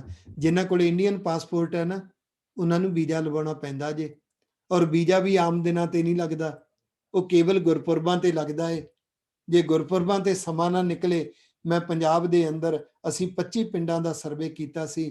ਪੰਜਾਬ ਦੇ ਅੰਦਰ ਤਕਰੀਬਨ 25 ਪਿੰਡਾਂ ਵਿੱਚੋਂ 40% ਲੋਕ ਉਹ ਸਨ ਜਿਹੜੇ ਜ਼ਿੰਦਗੀ ਵਿੱਚ ਕਦੀ ਵੀ ਗੁਰੂ ਅੰਗਦ ਦੇਵ ਪਾਤਸ਼ਾਹ ਜੀ ਦਾ ਗੁਰਗੱਦੀ ਸਥਾਨ, ਗੁਰੂ ਨਾਨਕ ਪਾਤਸ਼ਾਹ ਦਾ ਜੋਤੀ ਜੋਤ ਸਥਾਨ, ਉਹ ਵਿਚਾਰੇ ਦੀਦਾਰ ਨਾ ਕਰ ਸਕੇ। ਅੱਜ ਆਪਣੇ ਅੰਦਰ ਚੇਤਨਾ ਜਗਾਈਏ। ਸਾਡਾ ਗੁਰੂ ਨਾਲ ਰਿਸ਼ਤਾ ਕਿਹੋ ਜਿਹਾ ਹੈ? ਜੇ ਸਾਨੂੰ ਕੋਈ ਪ੍ਰੇਰਣਾ ਦੇਵੇਗਾ, ਸਾਨੂੰ ਕੋਈ ਚੇਤਨਾ ਜਗਾਏਗਾ ਤਾਂ ਅੰਦਰ ਚੇਤਨਾ ਜਾਗੇਗੀ, ਨਹੀਂ ਤੇ ਸਾਰੀ ਜ਼ਿੰਦਗੀ ਇਹ ਚੇਤਨਾ ਸੁੱਤੀ ਰਹਿ ਜਾਏਗੀ, ਇਹ ਜਜ਼ਬਾ ਸੁੱਤਾ ਰਹਿ ਜਾਏਗਾ। ਦੇਖਿਓ ਕਿਤੇ ਸਾਡੇ ਬੱਚੇ ਐਸੇ ਨਾ ਰਹਿ ਜਾਣ ਕਿ ਉਹਨਾਂ ਨੇ ਕਦੀ ਜ਼ਿੰਦਗੀ ਦੇ ਵਿੱਚ ਗੁਰੂ ਪਾਤਸ਼ਾਹ ਦੇ ਪ੍ਰਕਾਸ਼ ਸਥਾਨ, ਗੁਰੂ ਪਾਤਸ਼ਾਹ ਦੇ ਗੁਰਗੱਦੀ ਸਥਾਨ ਦੇ ਦੀਦਾਰ ਹੀ ਨਾ ਕੀਤੇ ਹੋਣ। ਤਾਂ ਅਸੀਂ ਉਹਨਾਂ ਤੋਂ ਇੱਕ ਹੱਕ ਖੋਹ ਲਿਆ, ਉਹ ਹੱਕ ਜਿਹੜਾ ਗੁਰੂ ਦੇ ਪਿਆਰ ਵਿੱਚ ਆ ਕੇ ਉਸ ਸੀਨ ਨੂੰ ਆਪਣੇ ਅੰਦਰ ਜਗਾ ਸਕਦਾ ਹੈ। ਤੀਸਰੀ ਬਾਤ, ਗੁਰੂ ਪਾਤਸ਼ਾਹ ਦੇ ਜ਼ਿੰਦਗੀ ਦੇ ਵਿੱਚ ਉਹਨਾਂ ਦਾ ਜਿਹੜਾ ਜੋਤੀ ਜੋਤ ਸੀ, ਉਹ 1552 ਈਸਵੀ ਨੂੰ ਸ਼੍ਰੀ ਖੰਡੂਰ ਸਾਹਿਬ ਵਿਖੇ ਪ੍ਰਕਾਸ਼ ਹੁੰਦਾ ਹੈ। ਮੱਤੇ ਦੀ ਸਰਾਂ, ਜ਼ਿਲ੍ਹਾ ਸ਼੍ਰੀ ਮੁਕਤਸਰ ਸਾਹਿਬ। ਗੁਰਗੱਦੀ ਮਿਲਦੀ ਹੈ ਕਰਤਾਰਪੁਰ ਸਾਹਿਬ, ਪਾਕਿਸਤਾਨ ਦੇ ਵਿੱਚ, ਤੇ ਜੋਤੀ ਜੋਤ ਸਮਾਉਂਦੇ ਨੇ ਖੰਡੂਰ ਸਾਹਿਬ ਦੇ ਵਿੱਚ 1552 ਨੂੰ। ਇਸ ਹਿਸਾਬ ਦੇ ਨਾਲ ਅਸੀਂ ਜੇ ਗੁਰੂ ਪਾਤਸ਼ਾਹ ਦੇ ਪਰਿਵਾਰ ਨੂੰ ਦੇਖੀਏ ਤਾਂ ਪਿਤਾ ਦਾ ਨਾਮ ਭਾਈ ਫੇਰੂ ਮੱਲ ਸੀ। ਸਾਡੇ 'ਚ ਕੋਈ ਐਸਾ ਹੋ ਸਕਦਾ ਹੈ ਜਿਹੜਾ ਭੂਆ ਦੀ ਫੈਮਿਲੀ ਦੇ ਮੈਂਬਰਾਂ ਦੇ ਨਾਮ ਨਹੀਂ ਜਾਣਦਾ? ਕੋਈ ਐਸਾ ਹੋ ਸਕਦਾ ਹੈ ਜਿਹਨੂੰ ਆਪਣੇ ਮਾਮੇ ਦੇ ਪਰਿਵਾਰ ਦੇ ਮੈਂਬਰਾਂ ਦਾ ਨਾਂ ਪਤਾ ਹੋਵੇ? ਕੋਈ ਐਸਾ ਹੋ ਸਕਦਾ ਹੈ ਜਿਹਨੂੰ ਆਪਣੀ ਮਾਸੀ ਦੇ ਪਰਿਵਾਰ ਦੇ ਮੈਂਬਰਾਂ ਦਾ ਨਾਂ ਪਤਾ ਹੋਵੇ? ਪਰ ਸੱਚ ਜਾਣਿਓ, ਬਹੁਤ ਐਸੇ ਹੋਣਗੇ ਜਿਨ੍ਹਾਂ ਨੂੰ ਗੁਰੂ ਦੇ ਪਰਿਵਾਰਾਂ ਦੇ ਮੈਂਬਰਾਂ ਦੇ ਨਾਮ ਨਹੀਂ ਪਤਾ। ਕਿਤੇ ਨਾ ਕਿਤੇ ਸਾਨੂੰ ਜਿੱਥੋਂ ਚੇਤਨਾ ਮਿਲਣੀ ਸੀ, ਜਿੱਥੋਂ ਸਾਨੂੰ ਹਲੂਣੇ ਮਿਲਣੇ ਸੀ, ਉੱਥੋਂ ਹਲੂਣੇ ਨਹੀਂ ਮਿਲ ਰਹੇ, ਉੱਥੋਂ ਚੇਤਨਾਵਾਂ ਨਹੀਂ ਮਿਲ ਰਹੀਆਂ। ਨਤੀਜਾ, ਅਸੀਂ ਕਹਿੰਦੇ ਹਾਂ ਕਿ ਗੁਰੂ ਨਾਲ ਸਾਡਾ ਰਿਸ਼ਤਾ ਹੈ, ਤੇ ਗੁਰੂ ਨਾਲ ਸਾਡਾ ਰਿਸ਼ਤਾ ਪਤਾ ਕੀ ਹੈ? ਅਸੀਂ ਗੁਰੂ ਪਾਤਸ਼ਾਹ ਦੇ ਪੁੱਤਰ ਹਾਂ, ਗੁਰੂ ਪਾਤਸ਼ਾਹ ਦੀਆਂ ਧੀਆਂ ਹਾਂ। ਤੇ ਸੋਚ ਕੇ ਦੇਖਿਓ, ਜਿਹੜੀ ਧੀ ਨੂੰ ਆਪਣੇ ਪਰਿਵਾਰ ਦੇ ਮੈਂਬਰਾਂ ਦਾ ਨਾਮ ਨਹੀਂ ਪਤਾ, ਜਿਹੜੇ ਪੁੱਤ ਨੂੰ ਆਪਣੇ ਪਰਿਵਾਰ ਦੇ ਮੈਂਬਰਾਂ ਦਾ ਨਾਮ ਨਹੀਂ ਪਤਾ, ਉਹ ਪੁੱਤ ਦਾ ਰਿਸ਼ਤਾ ਕਿਹੋ ਜਿਹਾ ਹੋਏਗਾ? ਕਦੀ ਸੋਚਣਾ। ਗੁਰੂ ਪਾਤਸ਼ਾਹ ਦੀਆਂ ਕੁਰਬਾਨੀਆਂ ਨੂੰ ਕਦੀ ਯਾਦ ਕਰਨਾ, ਅੰਦਰੋਂ ਭੁੱਬਾਂ ਨਿਕਲਣਗੀਆਂ। ਕਿ ਮੇਰਾ ਗੁਰੂ ਦੇ ਨਾਲ ਪਿਓ ਪੁੱਤਰ ਵਾਲਾ ਰਿਸ਼ਤਾ ਹੈ, ਸਾਡਾ ਗੁਰੂ ਪਿਤਾ ਦੇ ਨਾਲ ਪਿਓ ਧੀ ਵਾਲਾ ਰਿਸ਼ਤਾ ਹੈ। ਗੁਰੂ ਪਾਤਸ਼ਾਹ ਦੇ ਪਰਿਵਾਰ ਦੇ ਮੈਂਬਰਾਂ ਦੇ ਨਾਲ ਜਾਣ ਪਛਾਣ ਕਿਵੇਂ ਬਣੇਗੀ? ਜੇ ਗੁਰੂ ਦਾ ਵਿਰਸਾ, ਗੁਰੂ ਦਾ ਇਤਿਹਾਸ ਅੰਦਰ ਸਮੋਵਾਂਗੇ। ਜਿਹੜੀ ਮਾਂ ਦੇ ਅੰਦਰ ਗੁਰੂ ਦਾ ਵਿਰਸਾ ਨਹੀਂ ਸਮੋਇਆ ਗਿਆ, ਉਹ ਮਾਂ ਆਪਣੇ ਪੁੱਤ ਤੇ ਧੀ ਦੇ ਅੰਦਰ ਵਿਰਸਾ ਨਹੀਂ ਸਮੋ ਸਕੇਗੀ। ਇਹ ਯਾਦ ਰੱਖਣਾ। ਜੇ ਮਾਵਾਂ ਬਾਂਝੀਆਂ ਰਹਿ ਗਈਆਂ, ਸਾਡੀਆਂ ਧੀਆਂ ਕਿਉਂ ਬਾਂਝੀਆਂ ਰਹਿਣ? ਅਸੀਂ ਧੀਆਂ ਤੇ ਮਿਹਨਤ ਕਰੀਏ, ਸਾਡੇ ਪੁੱਤਰਾਂ ਤੇ ਮਿਹਨਤ ਕਰੀਏ, ਔਰ ਆਪਣੇ ਪੁੱਤਰਾਂ ਤੇ ਆਪਣੀਆਂ ਧੀਆਂ ਤੇ ਮਿਹਨਤ ਮਾਪਿਆਂ ਨੂੰ ਆਪ ਕਰਨੀ ਪਵੇਗੀ। ਹਾਂ, ਤੁਹਾਨੂੰ ਚੇਤਨਾ ਕੋਈ ਦੇ ਸਕਦਾ ਹੈ, ਤੁਹਾਨੂੰ ਹਲੂਣੇ ਕੋਈ ਦੇ ਸਕਦਾ ਹੈ, ਤੁਹਾਡੇ ਅੰਦਰ ਭਾਵਨਾਵਾਂ ਕੋਈ ਭਰ ਸਕਦਾ ਹੈ, ਪਰ ਇਹਦੇ ਲਈ ਯਤਨ ਅਸੀਂ ਆਪ ਕਰਨਾ ਪਵੇਗਾ। ਗੁਰੂ ਪਾਤਸ਼ਾਹ ਦਾ ਪਰਿਵਾਰ, ਪਿਤਾ ਦਾ ਨਾਮ ਭਾਈ ਫੇਰੂ ਮੱਲ ਜੀ, ਮਾਤਾ ਦਾ ਨਾਮ ਸਭਰਾਈ ਤੇ ਇਤਿਹਾਸਕ ਸਰੋਤ ਮਾਤਾ ਦਾ ਨਾਮ ਦਇਆ ਕੌਰ ਵੀ ਲਿਖਦੇ ਨੇ। ਇਸ ਲਈ ਇਹ ਦੋਨੋਂ ਨਾਮ ਇਤਿਹਾਸਕ ਸਰੋਤਾਂ ਵਿੱਚ ਆਉਂਦੇ ਨੇ। ਜਿਸ ਗੁਰੂ ਨੂੰ ਅਸੀਂ ਪਿਤਾ ਜੀ ਕਹਿੰਦੇ ਹਾਂ, ਜਿਸ ਗੁਰੂ ਅੰਗਦ ਦੇਵ ਸਾਹਿਬ ਜੀ ਦੇ ਅਸੀਂ ਪੁੱਤਰ, ਗੁਰੂ ਅੰਗਦ ਦੇਵ ਸਾਹਿਬ ਜੀ ਦੀਆਂ ਧੀਆਂ ਕਹਾਉਂਦੇ ਹਾਂ, ਬੁੱਧਵਾਰ ਨੂੰ ਸਵੇਰੇ ਉੱਠਦਿਆਂ ਗੁਰੂ ਪਾਤਸ਼ਾਹ ਦਾ ਪਰਿਵਾਰ ਚੇਤੇ ਆਉਣਾ ਚਾਹੀਦਾ। ਜਿਨ੍ਹਾਂ ਨੂੰ ਹਲੂਣਾ ਮਿਲ ਗਿਆ, ਜਿਨ੍ਹਾਂ ਨੂੰ ਚੇਤਨਾ ਮਿਲ ਗਈ, ਉਹਨਾਂ ਨੂੰ ਗੁਰੂ ਦਾ ਪਰਿਵਾਰ ਚੇਤੇ ਆ ਜਾਏਗਾ। ਖਿਮਾ ਕਰਨੀ, ਜਿਨ੍ਹਾਂ ਅੰਦਰ ਹਲੂਣਾ ਨਾ ਹੋਇਆ, ਚੇਤਨਾ ਨਾ ਹੋਈ, ਸਾਰਾ ਦਿਨ ਗੁਰਪੁਰਬ ਲੰਘ ਜਾਏਗਾ, ਉਹਨਾਂ ਨੂੰ ਗੁਰੂ ਦਾ ਪਰਿਵਾਰ ਚੇਤੇ ਨਹੀਂ ਰਹੇਗਾ। ਤੇ ਮੈਂ ਇੱਕ ਧਿਆਨ ਦਿਵਾਵਾਂ, ਆ ਸ਼ਤਾਬਦੀ ਲੰਘੀ, ਕੌਮ ਨੇ ਪਹਿਲੀ ਵਾਰ ਮਨਾਈ, ਸਾਡੀ ਜ਼ਿੰਦਗੀ 'ਚ ਇੱਕੋ ਵਾਰੀ ਆਈ। ਆਪਣੇ ਆਪ ਨੂੰ ਪੁੱਛਿਓ, ਉਸ ਦਿਨ ਗੁਰੂ ਤੇਗ ਬਹਾਦਰ ਸਾਹਿਬ ਜੀ ਦੇ ਪਰਿਵਾਰ ਦੇ ਮੈਂਬਰ ਚੇਤੇ ਆ ਗਏ ਸੀ? ਉਸ ਦਿਨ ਗੁਰੂ ਪਾਤਸ਼ਾਹ ਦੇ ਪਰਿਵਾਰ ਦੇ ਮੈਂਬਰਾਂ ਦੇ ਨਾਮ ਚੇਤੇ ਆ ਗਏ ਸੀ? ਜੇ ਨਹੀਂ ਚੇਤੇ ਆਏ ਤਾਂ ਅਸੀਂ ਆਪਣੇ ਪਿਤਾ ਦਾ ਦਿਹਾੜਾ ਮਨਾਇਆ। ਸੋਚਿਓ, ਇਹ ਹਲੂਣੇ, ਇਹ ਜਜ਼ਬੇ, ਇਹ ਤੜਫ ਸਾਨੂੰ ਕਿੱਥੋਂ ਮਿਲੇਗੀ? ਸਾਨੂੰ ਤੜਫ ਮਿਲੇਗੀ ਗੁਰੂ ਕੀਆਂ ਵਿਚਾਰਾਂ ਵਿੱਚੋਂ, ਸਾਨੂੰ ਤੜਫ ਮਿਲੇਗੀ ਗੁਰੂ ਕੇ ਇਤਿਹਾਸ ਵਿੱਚੋਂ, ਸਾਨੂੰ ਤੜਫ ਮਿਲੇਗੀ ਗੁਰੂ ਘਰਾਂ ਦੇ ਵਿੱਚੋਂ, ਜਿੱਥੋਂ ਸੋਰਸ ਹੈ, ਜਿੱਥੋਂ ਸਾਨੂੰ ਚੇਤਨਾ ਦੀਆਂ ਲਹਿਰਾਂ ਆਉਣੀਆਂ ਨੇ, ਔਰ ਉਹਨਾਂ ਸਥਾਨਾਂ ਤੋਂ ਲਹਿਰਾਂ ਆਉਂਦੀਆਂ ਨੇ ਜਿੱਥੇ ਜਿੱਥੇ ਜਾਗ੍ਰਿਤੀ ਹੈ। ਤੁਹਾਨੂੰ ਕੁਝ ਮੈਂ ਐਸੇ ਸ਼ਹਿਰ ਗਿਣਾ ਸਕਦਾ, ਜਿਹੜੇ ਸ਼ਹਿਰਾਂ ਦੇ ਵਿੱਚ ਬੁੱਧਵਾਰ ਨੂੰ ਦੀਵਾਨ ਹੀ ਨਹੀਂ ਸਜੇਗਾ। ਨੋਟ ਕਰਿਓ, ਤੁਹਾਨੂੰ ਕੈਨੇਡਾ ਵਿੱਚ ਵੀ ਕੁਝ ਐਸੇ ਗੁਰਦੁਆਰੇ ਮਿਲ ਜਾਣਗੇ ਜਿੱਥੇ ਕੇਵਲ ਐਤਵਾਰ ਨੂੰ ਦੀਵਾਨ ਸਜਦਾ ਹੈ। ਇਹਦਾ ਮਤਲਬ ਉੱਥੇ ਬੁੱਧਵਾਰ ਨੂੰ ਦੀਵਾਨ ਨਹੀਂ ਸਜੇਗਾ। ਜਿਸ ਸ਼ਹਿਰ ਵਿੱਚ ਬੁੱਧਵਾਰ ਨੂੰ ਦੀਵਾਨ ਹੀ ਨਹੀਂ ਸਜੇਗਾ, ਕਿਵੇਂ ਮੰਨਿਆ ਜਾਂਦਾ ਉਸ ਸ਼ਹਿਰ ਦੇ ਰਹਿਣ ਵਾਲਿਆਂ ਨੂੰ ਇਹ ਚੇਤਾ ਮਿਲੇਗਾ, ਇਹ ਪ੍ਰੇਰਣਾ ਮਿਲੇਗੀ ਕਿ ਅੱਜ ਬੁੱਧਵਾਰ ਹੈ, ਅੱਜ ਅਸੀਂ ਗੁਰੂ ਪਾਤਸ਼ਾਹ ਦੇ ਪਰਿਵਾਰ ਨੂੰ ਚੇਤੇ ਕਰੀਏ। ਸਾਡੀਆਂ ਬਹੁਤ ਸਾਰੀਆਂ ਧੀਆਂ ਬਾਂਝੀਆਂ ਰਹਿ ਜਾਣਗੀਆਂ, ਉਸ ਦਿਨ ਗੁਰੂ ਦੇ ਪਰਿਵਾਰ ਨੂੰ ਯਾਦ ਨਹੀਂ ਰੱਖਣਗੀਆਂ, ਮਾਪਿਆਂ ਦੀ ਅਣਗਹਿਲੀ ਕਾਰਨ, ਸਾਡੀਆਂ ਅਣਗਹਿਲੀਆਂ ਕਾਰਨ। ਅਸੀਂ ਕਲੈਕਟਿਵ ਕੌਨਸ਼ੀਅਸਨੈਸ ਨਹੀਂ ਜਗਾ ਸਕੇ, ਅਸੀਂ ਕਲੈਕਟਿਵ ਤੜਫ ਨਹੀਂ ਜਗਾ ਸਕੇ। ਇੱਕ ਗੱਲ ਯਾਦ ਰੱਖਿਓ, ਇਹਨਾਂ ਦੇਸ਼ਾਂ ਵਿੱਚ ਸਾਨੂੰ ਸਾਰਿਆਂ ਨੂੰ ਪਤਾ ਹੈ, ਤੁਹਾਡੇ ਪੁੱਤਰ, ਤੁਹਾਡੀਆਂ ਧੀਆਂ, ਸਾਡੇ ਪੁੱਤਰ, ਸਾਡੀਆਂ ਧੀਆਂ ਕ੍ਰਿਸਮਸ ਡੇ ਨਹੀਂ ਭੁੱਲਣਗੇ, ਉਹਨਾਂ ਨੂੰ ਭੁੱਲਣ ਨਹੀਂ ਦੇਣਾ। ਯਾਦ ਰੱਖਿਓ, ਆਪਾਂ ਨੂੰ ਸਭ ਨੂੰ ਪਤਾ ਹੈ 26 ਦਸੰਬਰ ਨੂੰ ਆਉਂਦਾ ਹੈ, ਠੀਕ ਹੈ ਨਾ? 18 ਦਸੰਬਰ ਤੋਂ ਕਿਸੇ ਬੈਂਕ ਵਿੱਚ ਚਲੇ ਜਾਇਓ, ਬੈਂਕ ਦੇ ਕੰਪਿਊਟਰਾਂ ਦੇ ਉੱਪਰ ਡੈਕੋਰੇਸ਼ਨ ਕੀਤੀ ਹੋਏਗੀ, ਬੈਂਕ ਦੇ ਕੰਪਿਊਟਰਾਂ ਦੀ ਡੈਕੋਰੇਸ਼ਨ ਦੱਸੇਗੀ ਕਿ ਕ੍ਰਿਸਮਸ ਡੇ ਆ ਰਿਹਾ ਹੈ। ਯਾਦ ਰੱਖਿਓ, 18 ਦਸੰਬਰ ਤੋਂ ਲੈ ਕੇ ਤੁਸੀਂ ਕਿਸੇ ਆਫਿਸ ਚਲੇ ਜਾਇਓ, ਕਿਸੇ ਸਟੋਰ ਵਿੱਚ ਚਲੇ ਜਾਇਓ, ਕਿਸੇ ਥਾਂ ਤੇ ਚਲੇ ਜਾਇਓ, ਤੁਹਾਨੂੰ ਡੈਕੋਰੇਸ਼ਨ ਦੱਸੇਗੀ ਕਿ ਕ੍ਰਿਸਮਸ ਡੇ ਆ ਰਿਹਾ ਹੈ। ਸੱਚ ਜਾਣਿਓ, ਇਹ ਚੇਤਨਾ, ਸਾਡੀਆਂ ਧੀਆਂ ਬਹੁਤ ਬਾਂਝੀਆਂ ਰਹਿ ਜਾਣਗੀਆਂ ਜਿਨ੍ਹਾਂ ਨੂੰ ਨਹੀਂ ਪਤਾ ਲੱਗੇਗਾ ਮੈਂ ਜਿਸ ਗੁਰੂ ਦੀ ਧੀ ਹਾਂ, ਅੱਜ ਉਹਦੇ ਪਰਿਵਾਰ ਦੇ ਮੈਂਬਰਾਂ ਦੇ ਨਾਮ ਯਾਦ ਕਰਵਾਈਏ। ਜੇ ਬਾਪ ਸੁੱਤਾ ਰਹਿ ਗਿਆ, ਮਾਂ ਸੁੱਤੀ ਰਹਿ ਗਈ, ਕੌਣ ਜਗਾਏਗਾ ਧੀਆਂ ਨੂੰ? ਕੌਣ ਜਗਾਏਗਾ ਪਿਤਾ ਨੂੰ? ਜੇ ਮਾਵਾਂ ਨੂੰ ਚੇਤਨਾ ਨਹੀਂ ਮਿਲੇਗੀ, ਮਾਵਾਂ ਨੂੰ ਹਲੂਣੇ ਨਹੀਂ ਮਿਲਣਗੇ, ਪਿਤਾ ਨੂੰ ਹਲੂਣੇ ਨਹੀਂ ਮਿਲਣਗੇ, ਤੇ ਚੇਤਨਾ ਮਾਪਿਆਂ ਅੰਦਰ ਜਾਗੇਗੀ ਕਿੱਥੋਂ? ਇਹ ਜ਼ਿੰਮੇਵਾਰੀ ਸਾਡੀ ਸ਼੍ਰੇਣੀ ਦੀ ਹੈ।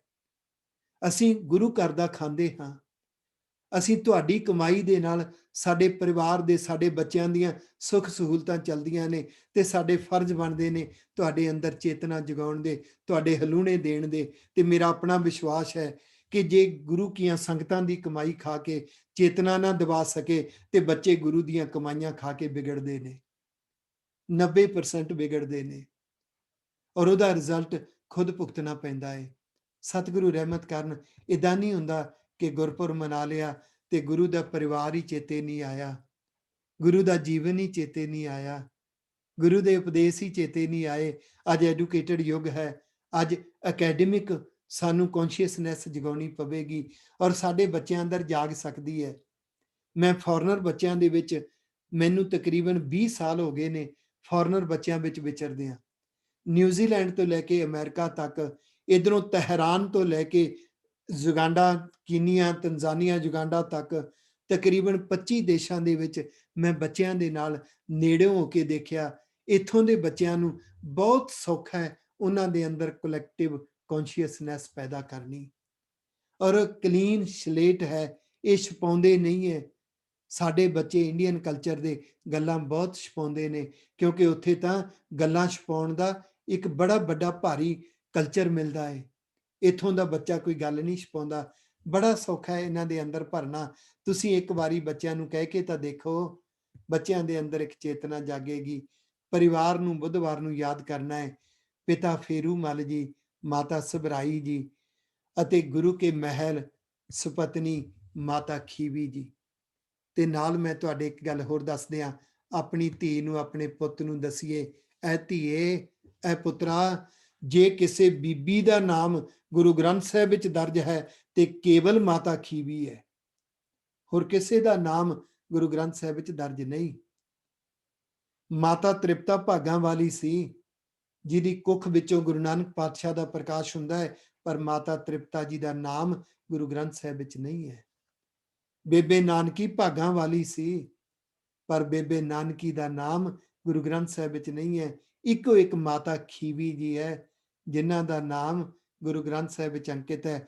ਤੁਸੀਂ ਇੱਥੋਂ ਦੀਆਂ ਬੱਚੀਆਂ ਨੂੰ ਦੱਸ ਕੇ ਤਾਂ ਦੇਖੋ, ਉਹ ਤਾਂ ਰਾਤ ਨੂੰ ਉੱਠਣ ਲੱਗਿਆਂ, ਇੱਥੋਂ ਦੇ ਬੱਚਿਆਂ ਦੀ ਇੱਕ ਚੰਗੀ ਆਦਤ ਹੈ ਜਿਹੜੀ ਪੰਜਾਬ ਦੇ ਵਿੱਚ ਨਹੀਂ ਹੈ, ਉਹਨੂੰ ਯਾਦ ਰੱਖਿਓ। ਇੱਥੋਂ ਦੇ ਬੱਚੇ ਸਟਿੱਕੀ ਨੋਟ ਰੱਖਦੇ ਨੇ। ਤੁਸੀਂ ਕਿਸੇ ਬੱਚੇ ਦੇ ਜਿਹੜਾ ਸਟੱਡੀ ਟੇਬਲ ਤੇ ਦੇਖਣਾ, ਇਹਨਾਂ ਦੇ ਕੋਲ ਸਟਿੱਕੀ ਨੋਟ ਦਾ ਪੈਕੇਟ ਪਿਆ ਹੁੰਦਾ ਹੈ, ਕਿਉਂਕਿ ਇੱਥੋਂ ਦੇ ਸਕੂਲਾਂ ਵਿੱਚ ਸਿਖਾਇਆ ਜਾਂਦਾ ਹੈ, ਜਿਹੜੀ ਗੱਲ ਭੁੱਲ ਨਾ ਜਾਓ, ਲਿਖ ਕੇ ਸਟਿੱਕੀ ਨੋਟ ਤੇ ਲਿਖ ਕੇ ਉਹਨੂੰ ਪੇਸਟ ਕਰ ਦਿਓ, ਔਰ ਉੱਪਰੋਂ ਉਹਨੂੰ ਪੇਸਟ ਕਰਨ ਦਾ ਪੂਰਾ ਪ੍ਰਬੰਧ ਹੁੰਦਾ ਹੈ। ਤੁਹਾਡੇ ਬੱਚਿਆਂ ਦੇ ਸਟੱਡੀ ਟੇਬਲ ਦੇਖਿਓ ਤੁਸੀਂ, ਉੱਥੇ ਸਟਿੱਕੀ ਨੋਟ ਇਹਨਾਂ ਦੇ ਲਾਏ ਪਏ ਹੁੰਦੇ ਨੇ।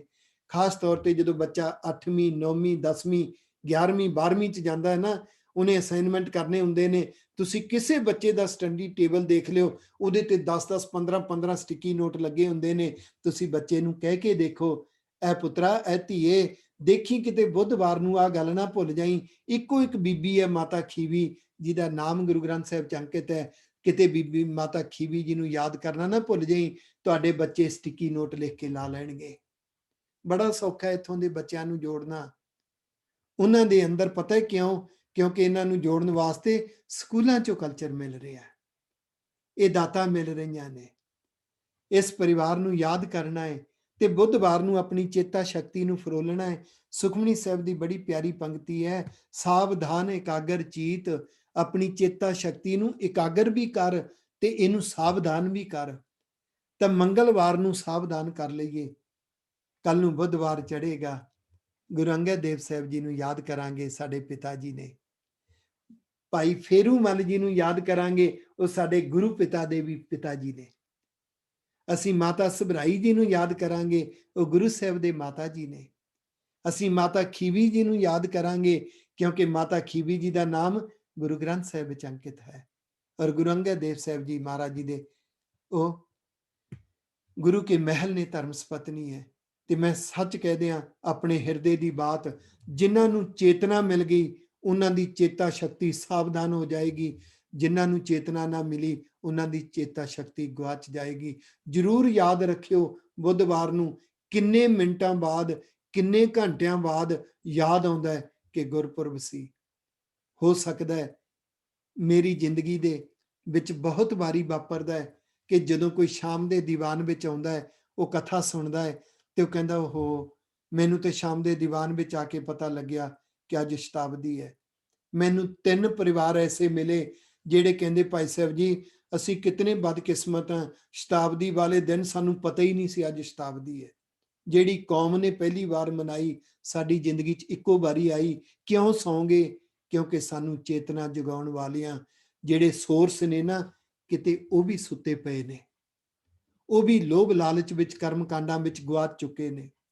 ਜਜ਼ਬਾ ਜਗਾਉਣਾ, ਸਾਡੇ ਧੀਆਂ ਦੇ ਅੰਦਰ, ਸਾਡੇ ਪੁੱਤਰਾਂ ਦੇ ਅੰਦਰ ਜਜ਼ਬੇ ਜਗਾਉਣ ਵਾਲੀਆਂ ਰੂਹਾਂ ਕਿੰਨੀਆਂ ਕੁ ਨੇ, ਕਿੰਨੇ ਕੁ ਨੇ। ਔਰ ਸੱਚ ਜਾਣਿਓ, ਜਿੰਨੇ ਕੁ ਹਨ, ਉਹਨਾਂ ਦੀ ਕਦਰ, ਉਹਨਾਂ ਦੀ ਪਰਖ ਕੌਮ ਨੂੰ ਕਿੰਨੀ ਕੁ ਹੈ। ਕੌਮ ਦੇ ਅੰਦਰ ਹੇਠਾਂ ਤੋਂ ਲੈ ਕੇ ਉੱਪਰ ਤੱਕ ਚਾਪਲੂਸ ਕਾਮਯਾਬ ਕਿਉਂ ਹੋ ਰਹੇ ਨੇ, ਚੁਗਲਖੋਰ ਕਾਮਯਾਬ ਕਿਉਂ ਹੋ ਰਹੇ ਨੇ, ਉਹ ਆਪਣੇ ਲੋਭ ਲਾਲਚ ਦੇ ਕਾਰਨ ਕਿਉਂ ਕਾਮਯਾਬ ਹੋ ਰਹੇ ਨੇ? ਪਤਾ ਜੀ ਕਿਉਂ? ਕਿਉਂਕਿ ਪਰਖ ਦ੍ਰਿਸ਼ਟੀ ਵਿੱਚ ਬਹੁਤ ਵੱਡੀ ਘਾਟ ਹੈ।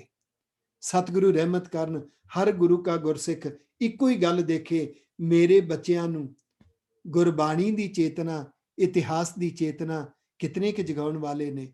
ਤੇ ਮੈਂ ਤੁਹਾਡੇ ਨੋਟਿਸ 'ਚ ਲਿਆਵਾਂ, ਅੱਜ ਸਕਰੀਨ ਤੋਂ ਤੁਸੀਂ ਦੇਖ ਰਹੇ ਹੋ, ਵੀਰ ਜੀ ਜਸਪਾਲ ਸਿੰਘ ਜੀ ਸਾਡੇ ਨਾਲ ਨੇ। ਇਹਨਾਂ ਨੇ ਵੱਖ-ਵੱਖ ਥਾਵਾਂ ਦੇ ਉੱਪਰ ਜੋ ਇਹਨਾਂ ਕੰਮ ਕੀਤਾ, ਇਹਨਾਂ 에ਅਰ ਫੋਰਸ ਦੇ ਵਿੱਚ ਕੰਮ ਕੀਤਾ ਹੈ।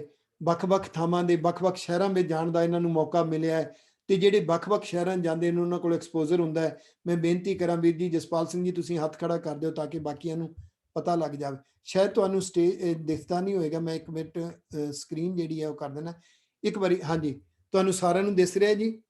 ਵੀਰ ਜੀ ਜਸਪਾਲ ਸਿੰਘ ਜੀ ਦੀ ਗੋਦੀ ਦੇ ਵਿੱਚ ਇਹਨਾਂ ਦੀ ਪੋਤਰੀ ਇਹਨਾਂ ਨੇ ਚੁੱਕੀ ਹੋਈ ਹੈ ਤੇ ਇਹਨਾਂ ਦੀ ਪੋਤਰੀ ਦੀ ਇੱਕ ਫੀਡਬੈਕ ਮੈਂ ਤੁਹਾਡੇ ਸਾਹਮਣੇ ਲਿਆਉਣਾ ਚਾਹਾਂਗਾ ਔਰ ਬੜੀ ਕਮਾਲ ਦੀ ਫੀਡਬੈਕ ਹੈ। ਇਹ ਕਹਿਣ ਲੱਗੇ, ਜਦੋਂ ਮੈਂ ਘਰ ਵਿੱਚ ਗੁਰਪੁਰਬ ਮਨਾਇਆ ਤੇ ਉਹ ਗੁਰਪੁਰਬ, 1 ਮਿੰਟ ਜੀ ਮੈਂ ਸ਼ੇਅਰ ਕਰ ਦਿਆਂ। ਕਹਿੰਦੇ, ਜਦੋਂ ਮੈਂ ਗੁਰਪੁਰਬ ਮਨਾਇਆ ਤਾਂ ਇਹ ਬੱਚੀ ਰੋਜ਼ ਪੁੱਛਦੀ ਹੈ, ਕਹਿੰਦੀ, ਪਾਪਾ ਅੱਜ ਕੀ ਹੈ? ਭਾਵ ਜਾਨੀ ਅੱਜ ਕੋਈ ਗੁਰਪੁਰਬ ਹੈ, ਅੱਜ ਭੋਗ ਬਣੇਗਾ। ਦੇਖੋ ਛੋਟੇ ਬੱਚੇ ਦੇ ਅੰਦਰ ਕਿੱਦਾਂ ਉਕਰਿਆ ਜਾਂਦਾ ਹੈ। ਤੇ ਵੀਰ ਜਸਪਾਲ ਸਿੰਘ ਜੀ ਅੱਜ ਜ਼ਰੂਰ ਦੇਖਣ। ਇੱਥੇ ਮੈਂ ਬੇਨਤੀ ਕਰਾਂ, ਹੱਥ ਖੜਾ ਵਾਹਿਗੁਰੂ ਕਰਕੇ ਜੀ ਮਾਫ ਕਰਨਾ। ਸਕਰੀਨ ਤੁਹਾਨੂੰ ਦਿਸਣ ਲੱਗੀ ਹੈ ਜੀ? ਰੀਡੇਬਲ ਹੈ ਵਾਹਿਗੁਰੂ ਜੀ, ਸਕਰੀਨ? ਦਿਸਣ ਲੱਗੀ ਹੈ? ਨਹੀਂ ਹਾਂਜੀ ਨਹੀਂ ਦਿਸ ਹਾਂਜੀ ਰਹੀ ਜੀ? ਦੱਸਦੀ ਹੈ ਜੀ। ਓਕੇ, ਠੀਕ ਹੈ, ਧੰਨਵਾਦ ਜੀ। ਹਾਂਜੀ, ਵਾਹਿਗੁਰੂ ਜੀ, ਅੱਜ ਫੇਰ ਬੱਚੀ ਬੈਠੀ ਗੋਦੀ 'ਚ ਬਸੀ ਆ। ਦਾਦੂ ਕੱਲ ਨੂੰ ਗੁਰਪੁਰਬ ਆ। ਆਏ ਹੈ, ਕੀ ਬਾਤ ਹੈ। ਸ਼ੁਕਰ ਆਪਾਂ ਵਾਹਿਗੁਰੂ ਦਾ। ਭੋਗ, ਵੀਰ ਜੀ ਜਸਪਾਲ ਸਿੰਘ ਜੀ, ਤੁਸੀਂ ਇਹ ਦੇਖਣਾ ਧੰਨਵਾਦ ਜੀ, ਤੁਹਾਨੂੰ ਚੇਤਨਾ ਕਿੱਥੋਂ ਮਿਲੀ ਹੈ। ਤੁਹਾਡਾ ਸਾਰਿਆਂ ਦਾ ਧੰਨਵਾਦ ਵੀਰ ਜੀ, ਜਿਨ੍ਹਾਂ ਸਾਰੀ ਸੰਗਤ ਦਾ ਜਿਨ੍ਹਾਂ ਨੂੰ ਧੰਨਵਾਦ। ਚੇਤਨਾ ਮਿਲਦੀ ਹੈ, ਚੇਤਨਾ ਗੁਰੂ ਸਾਹਿਬ ਕਿਸੇ ਨਾ ਕਿਸੇ ਰੂਹਾਂ ਰਾਹੀਂ ਦਬਾਉਂਦੇ ਨੇ। ਉਹ ਰੂਹ ਮਾਂ ਵੀ ਹੋ ਸਕਦੀ ਹੈ, ਵੱਡੇ ਭਾਗਾਂ ਦੀ ਨਿਸ਼ਾਨੀ ਹੁੰਦੀ ਹੈ। ਚੇਤਨਾ ਜਗਾਉਣ ਵਾਲੀ ਰੂਹ ਬਾਪ ਵੀ ਹੋ ਸਕਦਾ ਹੈ। ਹਰ ਇੱਕ ਕੋਲੇ ਨਹੀਂ ਹੈ, ਹਰ ਬੱਚੇ ਕੋਲੇ ਨਹੀਂ ਹੈ, ਨੋਟ ਰੱਖਿਓ। ਹਰ ਬੱਚੇ ਕੋਲੇ ਮਾਂ ਚੇਤਨਾ ਜਗਾਉਣ ਵਾਲੀ ਨਹੀਂ ਹੈ। ਔਰ ਕਿਸੇ ਕੋਲੇ ਟੀਚਰ ਦੇ ਰੂਪ ਵਿੱਚ ਰੱਬ ਨੇ ਚੇਤਨਾ ਜਗਾਉਣੀ ਹੁੰਦੀ ਹੈ। ਉਹ ਜੇ ਟੀਚਰ ਹਰ ਇੱਕ ਨੂੰ ਨਹੀਂ ਮਿਲੇ ਹੁੰਦੇ। ਸਤਿਗੁਰੂ ਰਹਿਮਤ ਕਰਨ, ਅੱਜ ਆਪਾਂ ਗੁਰੂ ਪਾਤਸ਼ਾਹ ਦੇ ਜੀਵਨ ਵਿੱਚੋਂ, ਜਿੱਥੇ ਅਸੀਂ ਗੁਰੂ ਪਾਤਸ਼ਾਹ ਦੇ ਪਰਿਵਾਰ ਨੂੰ ਉਸ ਦਿਨ ਯਾਦ ਕਰਨਾ ਹੈ, ਗੁਰੂ ਕੇ ਮਹਿਲ ਮਾਤਾ ਖੀਵੀ ਜੀ। ਉਸ ਤੋਂ ਬਾਅਦ ਗੁਰੂ ਪਾਤਸ਼ਾਹ ਦੇ 2 ਸਪੁੱਤਰ ਸਨ, ਭਾਈ ਦਾਤੂ ਜੀ ਤੇ ਭਾਈ ਦਾਸੂ ਜੀ। ਇਹਨਾਂ ਨੂੰ ਯਾਦ ਕਰਨਾ ਹੈ ਉਸ ਦਿਨ। ਫਿਰ ਗੁਰੂ ਪਾਤਸ਼ਾਹ ਦੀਆਂ 2 ਧੀਆਂ ਸਨ, ਤਕਰੀਬਨ ਪ੍ਰੋਫੈਸਰ, ਇੰਜੀਨੀਅਰ, ਡਾਕਟਰ, ਪੜ੍ਹੇ ਲਿਖੇ ਅੱਜ ਦੇ ਇਸ ਕਲਾਸ ਵਿੱਚ ਬੈਠੇ ਨੇ, ਬਜ਼ੁਰਗ ਬੈਠੇ ਨੇ। ਤੇ ਮੈਂ ਬੇਨਤੀ ਕਰਾਂ, ਮੈਂ ਆਪਣੀ ਜ਼ਿੰਦਗੀ ਦੇ ਵਿੱਚ ਇੱਕ ਸਰਵੇ ਕਰਕੇ ਦੇਖਿਆ। ਅੱਜ ਦੇ ਯੁੱਗ ਵਿੱਚ ਅਸੀਂ ਕਹਿੰਦੇ ਹਾਂ ਪੜ੍ਹਿਆ ਲਿਖਿਆ ਯੁੱਗ ਹੈ, ਖਿਮਾ ਕਰਨੀ, ਅੱਜ ਤਕਰੀਬਨ 40% ਉਹ ਧੀਆਂ ਨੇ ਜਿਨ੍ਹਾਂ ਨੂੰ ਵਿਚਾਰੀਆਂ ਨੂੰ ਗੁਰੂ ਅੰਗਦ ਦੇਵ ਸਾਹਿਬ ਜੀ ਦੀਆਂ ਧੀਆਂ ਦੇ ਨਾਮ ਨਹੀਂ ਪਤਾ। ਕਸੂਰ ਕਿਹਦਾ ਹੈ? ਉਹਨਾਂ ਬੱਚਿਆਂ ਦਾ ਕੋਈ ਕਸੂਰ ਨਹੀਂ, ਕਿਉਂਕਿ ਬੱਚੇ ਨੂੰ ਸੋਝੀ ਨਹੀਂ ਹੁੰਦੀ। ਉਹਦੀ ਜ਼ਿੰਮੇਵਾਰੀ ਕਿਹਨੇ ਦਿੱਤੀ ਹੈ? ਜਿਸ ਦਿਨ ਬਾਪ ਬਣੇ ਸੀ, ਉਸ ਦਿਨ ਜ਼ਿੰਮੇਵਾਰੀ ਰੱਬ ਨੇ ਦਿੱਤੀ ਸੀ। ਜਿਸ ਦਿਨ ਮਾਂ ਬਣੇ ਸੀ, ਉਸ ਦਿਨ ਰੱਬ ਨੇ ਜ਼ਿੰਮੇਵਾਰੀ ਦਿੱਤੀ ਸੀ। ਭਰਾ ਦੀ ਜ਼ਿੰਮੇਵਾਰੀ ਹੈ, ਵੱਡਿਆਂ ਭਰਾਵਾਂ ਦੀ, ਵੱਡੀਆਂ ਭੈਣਾਂ ਦੀ। ਔਰ ਸੱਚ ਜਾਣਿਓ, ਉਹਦੇ ਲਈ ਜ਼ਿੰਮੇਵਾਰੀ ਸਾਡੀ ਸ਼੍ਰੇਣੀ ਦੀ ਹੈ। ਚੇਤਨਾ ਅਸੀਂ ਜਗਾਉਣੀ ਹੈ, ਕਿਉਂਕਿ ਗੁਰੂ ਘਰ ਦੀ ਕਮਾਈ ਤੇ ਸਾਡੇ ਪਰਿਵਾਰ ਚੱਲਦੇ ਨੇ। ਤੁਹਾਡੀਆਂ ਕਮਾਈਆਂ ਦੇ ਨਾਲ, ਤੁਹਾਡੀਆਂ ਹੱਡ ਭੰਨਵੀਂ ਮਿਹਨਤ ਦੇ ਨਾਲ, ਤੁਹਾਡੀ ਕਮਾਈ ਦੇ ਨਾਲ ਸਾਡੇ ਬੱਚਿਆਂ ਦੀਆਂ ਪੜ੍ਹਾਈਆਂ ਚੱਲਦੀਆਂ ਨੇ, ਸਾਡੇ ਘਰਾਂ ਦੇ ਖਰਚੇ ਚੱਲਦੇ ਨੇ। ਅਸੀਂ ਤੁਹਾਡੇ ਅੰਦਰ ਚੇਤਨਾ ਜਗਾਉਣ ਵਾਸਤੇ ਆਪਾ ਵਾਰਨਾ ਹੈ। ਸਾਡੀ ਜ਼ਿੰਮੇਵਾਰੀ ਹੈ ਔਰ ਕੋਸ਼ਿਸ਼ ਕਰਨੀ ਹੈ। ਇਹ ਨਹੀਂ ਪਤਾ ਕਿੰਨੇ, ਕਿਉਂਕਿ ਮੈਂ ਤੇ ਕਲਾਸਾਂ ਲਾਉਣੀਆਂ ਨੇ। ਕਲਾਸਾਂ ਵਿੱਚ ਜੇ ਅੱਜ 107 ਬੱਚੇ ਸਨ, ਕੱਲ ਨੂੰ 250 ਵੀ ਹੋ ਸਕਦੇ ਨੇ। ਜਦੋਂ ਅਸੀਂ ਆਨਲਾਈਨ ਸਕੂਲ ਸ਼ੁਰੂ ਕਰਾਂਗੇ ਤਾਂ ਸਾਡੇ ਕੋਲੇ ਬੱਚੇ 1000 ਵੀ ਹੋ ਸਕਦੇ ਨੇ। ਅੱਜ ਮੈਨੂੰ ਹੋਰ ਵੀ, ਮੈਂ ਖੁਸ਼ਖਬਰੀ ਤੁਹਾਡੇ ਨਾਲ ਸਾਂਝੀ ਕਰ ਦੇਵਾਂ। ਅੱਜ ਸਾਡੀ ਕਲਾਸ ਦੇ ਵਿੱਚ ਭੈਣ ਜੀ ਸੁਖਜਿੰਦਰ ਕੌਰ ਭੈਣ ਜੀ ਬੈਠੇ ਨੇ, ਅੱਜ ਰਜਿੰਦਰਜੀਤ ਕੌਰ ਭੈਣ ਜੀ ਬੈਠੇ ਨੇ।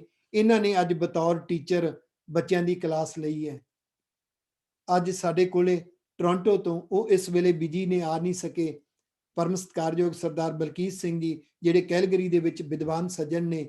ਇਹਨਾਂ ਦੇ ਬੱਚਿਆਂ ਨੇ ਮਿਹਨਤ ਕੀਤੀ, ਦੋਨਾਂ ਨੇ।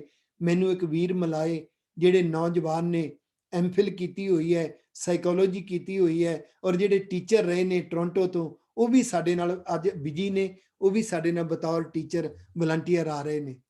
ਆਪਾਂ ਕਲੈਕਟਿਵ, ਸਮੂਹਿਕ ਤੌਰ ਤੇ ਯਤਨ ਕਰਨਾ ਹੈ। ਸਾਨੂੰ ਨਹੀਂ ਪਤਾ 5 ਬੱਚੇ ਜਾਂ 50 ਬੱਚੇ ਜਾਂ 5000, ਪਰ ਇੰਨਾ ਜ਼ਰੂਰ ਵਿਸ਼ਵਾਸ ਹੈ, ਜਿਨ੍ਹਾਂ ਬੱਚਿਆਂ ਤੇ ਮਿਹਨਤ ਕਰਾਂਗੇ ਨਾ, ਉਹਨਾਂ ਧੀਆਂ ਦੇ ਅੰਦਰ ਇੱਕ ਚੇਤਨਾ ਜਾਗ ਪਵੇਗੀ। ਬੁੱਧਵਾਰ ਦਾ ਦਿਨ ਹੋਵੇ, ਗੁਰੂ ਅੰਗਦ ਦੇਵ ਜੀ ਦਾ ਗੁਰਪੁਰਬ ਹੋਵੇ, ਤੇ ਧੀ ਨੂੰ ਇਹ ਨਾ ਪਤਾ ਹੋਵੇ ਗੁਰੂ ਦੀ ਸੁਪੁੱਤਰੀਆਂ ਕਿਹੜੀਆਂ ਸਨ, ਫਿਰ ਅਸੀਂ ਕਿਤੇ ਨਾ ਕਿਤੇ ਫੇਲ ਹਾਂ। ਆਪਾਂ ਫੇਲ ਹਾਂ। ਸਤਿਗੁਰੂ ਸੱਚੇ ਪਾਤਸ਼ਾਹ ਕਿਰਪਾ ਕਰਨ, ਉਹਦੇ ਲਈ ਅੰਦਰ ਇੱਕ ਤੜਫ ਹੋਵੇ, ਅੰਦਰ ਇੱਕ ਭੁੱਬ ਹੋਵੇ। ਅਸੀਂ ਉਸ ਦਿਨ ਬੁੱਧਵਾਰ ਨੂੰ ਯਾਦ ਕਰਨਾ ਹੈ। ਤੇ ਮੈਂ ਬੇਨਤੀ ਕਰਾਂ, ਸੱਚ ਜਾਣਿਓ, ਬਹੁਤ ਪਰਿਵਾਰ ਐਸੇ ਹੋਣਗੇ ਜਿਹੜੇ ਬੁੱਧਵਾਰ ਨੂੰ, ਗੁਰਪੁਰਬ ਵਾਲੇ ਦਿਨ, ਗੁਰੂ ਦੀਆਂ ਧੀਆਂ ਨੂੰ ਯਾਦ ਕਰਨ ਦਾ ਚਿੱਤ ਚੇਤਾ ਹੀ ਨਹੀਂ ਹੋਏਗਾ। ਕਿਉਂ? ਉਹਨਾਂ ਨੂੰ ਕਿਸੇ ਨੇ ਚੇਤਨਾ ਨਹੀਂ ਦਿੱਤੀ, ਉਹਨਾਂ ਨੂੰ ਕਿਸੇ ਨੇ ਹਲੂਣੇ ਨਹੀਂ ਦਿੱਤੇ। ਉਹਨਾਂ ਧੀਆਂ ਦਾ ਕੀ ਕਸੂਰ ਹੈ? ਇਹ ਤਾਂ ਸਾਨੂੰ ਗੁਰੂ ਨੇ ਵਿਰਸਾ ਦਿੱਤਾ ਸੀ। ਜਿਨ੍ਹਾਂ ਨੂੰ ਬਚਪਨ ਤੋਂ ਚੇਤਨਾ ਮਿਲੀ, ਉਹ ਮਾਵਾਂ ਧਨ ਨੇ, ਉਹ ਪਿਤਾ ਧਨ ਨੇ, ਉਹ ਟੀਚਰ ਧਨ ਨੇ। ਗੁਰੂ ਪਾਤਸ਼ਾਹ ਕਿਰਪਾ ਕਰਨ, ਹਰ ਬੱਚੇ ਦੇ ਅੰਦਰ ਇਹ ਉਕਰ ਦੇਈਏ। ਬੁੱਧਵਾਰ ਨੂੰ, ਮੰਗਲਵਾਰ ਦੀ ਰਾਤ ਨੂੰ ਤੁਸੀਂ ਜ਼ਰੂਰ ਯਾਦ ਕਰਵਾਇਓ। ਮੈਂ ਕੋਸ਼ਿਸ਼ ਕਰਾਂਗਾ, ਤੁਸੀਂ ਮੇਰੇ ਕੋਲੇ ਗਰੁੱਪ ਦੇ ਵਿੱਚ ਮੈਂ ਸਾਰੀ ਸਲਾਈਡ ਦੀ PDF ਫਾਈਲ ਪਾ ਦਿਆਂਗਾ, ਤੁਹਾਡੇ ਕੋਲੇ ਸਾਰਿਆਂ ਕੋਲੇ ਪਹੁੰਚ ਜਾਏਗੀ। ਮੰਗਲਵਾਰ ਨੂੰ ਆਪਣੇ ਬੱਚਿਆਂ ਨਾਲ ਬੈਠ ਕੇ ਇੰਨਾ ਕੁ ਕਹਿ ਦਿਓ, ਐ ਧੀਏ, ਕੱਲ ਨੂੰ ਗੁਰੂ ਦੀਆਂ ਦੋਨੋਂ ਧੀਆਂ ਨੂੰ ਯਾਦ ਕਰਨਾ ਹੈ, ਗੁਰੂ ਦੇ ਦੋਨੋਂ ਸੁਪੁੱਤਰਾਂ ਨੂੰ ਯਾਦ ਕਰਨਾ ਹੈ, ਗੁਰੂ ਦੇ ਪਿਤਾ ਜੀ ਨੂੰ ਯਾਦ ਕਰਨਾ ਹੈ, ਗੁਰੂ ਦੀ ਮਾਤਾ ਜੀ ਨੂੰ ਯਾਦ ਕਰਨਾ ਹੈ। ਅਸੀਂ ਗੁਰੂ ਦੀ ਧਰਮ ਸਪਤਨੀ ਨੂੰ ਯਾਦ ਕਰਨਾ ਹੈ। ਅਸੀਂ ਗੁਰੂ ਦੇ ਇਤਿਹਾਸ ਨੂੰ ਵੀ ਯਾਦ ਕਰਨਾ ਹੈ, ਗੁਰੂ ਸਾਹਿਬ ਦੀਆਂ ਸਿੱਖਿਆਵਾਂ ਨੂੰ ਵੀ ਯਾਦ ਕਰਨਾ ਹੈ। ਤਾਂ 2 ਗੁਰੂ ਪਾਤਸ਼ਾਹ ਦੀਆਂ ਧੀਆਂ ਸਨ, ਬੀਬੀ ਅਮਰੋ ਤੇ ਬੀਬੀ ਅਨੋਖੀ। ਮੇਰਾ ਖਿਆਲ ਹੈ ਜਿਨ੍ਹਾਂ ਜਿਨ੍ਹਾਂ ਨੇ ਇਤਿਹਾਸ ਪੜ੍ਹਿਆ ਉਹਨਾਂ ਨੂੰ ਯਾਦ ਆ ਗਿਆ ਹੋਵੇਗਾ। ਇਹ ਬੀਬੀ ਅਮਰੋ ਪਤਾ ਹੈ ਕੌਣ ਹੈ? ਜਿਹੜੇ ਗੁਰੂ ਅਮਰਦਾਸ ਪਾਤਸ਼ਾਹ ਤੀਸਰੇ ਪਾਤਸ਼ਾਹ ਜੀ ਦੇ ਭਰਾ ਦੇ ਬੇਟੇ ਨੂੰ ਵਿਆਹੀ ਹੋਈ ਸੀ।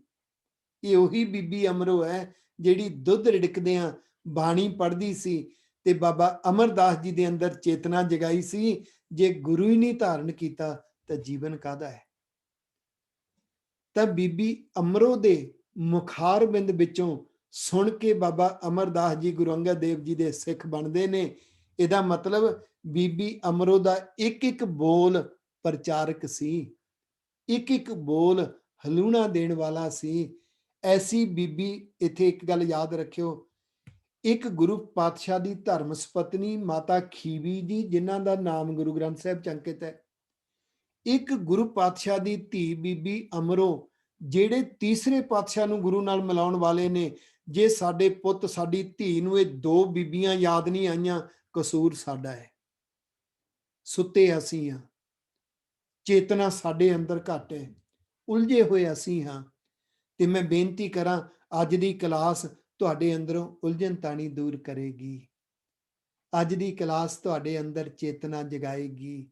ਜਿੰਨੀ ਜਿੰਨੀ ਤੜਫ ਭਾਵਨਾ ਦੇ ਨਾਲ ਇਹ ਕਲਾਸ ਤੁਸੀਂ ਲਾ ਰਹੇ ਹੋਵੋਗੇ, ਤੁਹਾਡੇ ਅੰਦਰ ਜ਼ਰੂਰ ਆਇਆ ਹੋਵੇਗਾ, ਉਸ ਦਿਨ ਸਾਡੇ ਬੱਚੇ ਗੁਰੂ ਦੇ ਪਰਿਵਾਰ ਨੂੰ ਯਾਦ ਕਰਨ। ਜਿਨ੍ਹਾਂ ਜਿਨ੍ਹਾਂ ਨੂੰ ਅੱਜ ਦੀ ਕਲਾਸ ਵਿੱਚ ਇਹ ਹਲੂਣਾ ਮਿਲਿਆ, ਕਿਰਪਾ ਕਰਕੇ ਹੱਥ ਖੜਾ ਕਰਕੇ ਦੱਸਣਾ ਜੀ। ਵਾਹ ਬੋਲੇ ਸੋ ਨਿਹਾਲ, ਸਤਿ ਸ੍ਰੀ ਅਕਾਲ। ਇੱਕ ਹੋਰ ਸਹਿਯੋਗ ਦੇਣਾ, ਕਿਰਪਾ ਕਰਕੇ ਇਸ ਵੇਲੇ 30 ਡਿਵਾਈਸਿਸ ਦੇ ਉੱਪਰ 30 ਪਰਿਵਾਰ ਪੂਰੇ ਜੁੜੇ ਹੋਏ ਨੇ।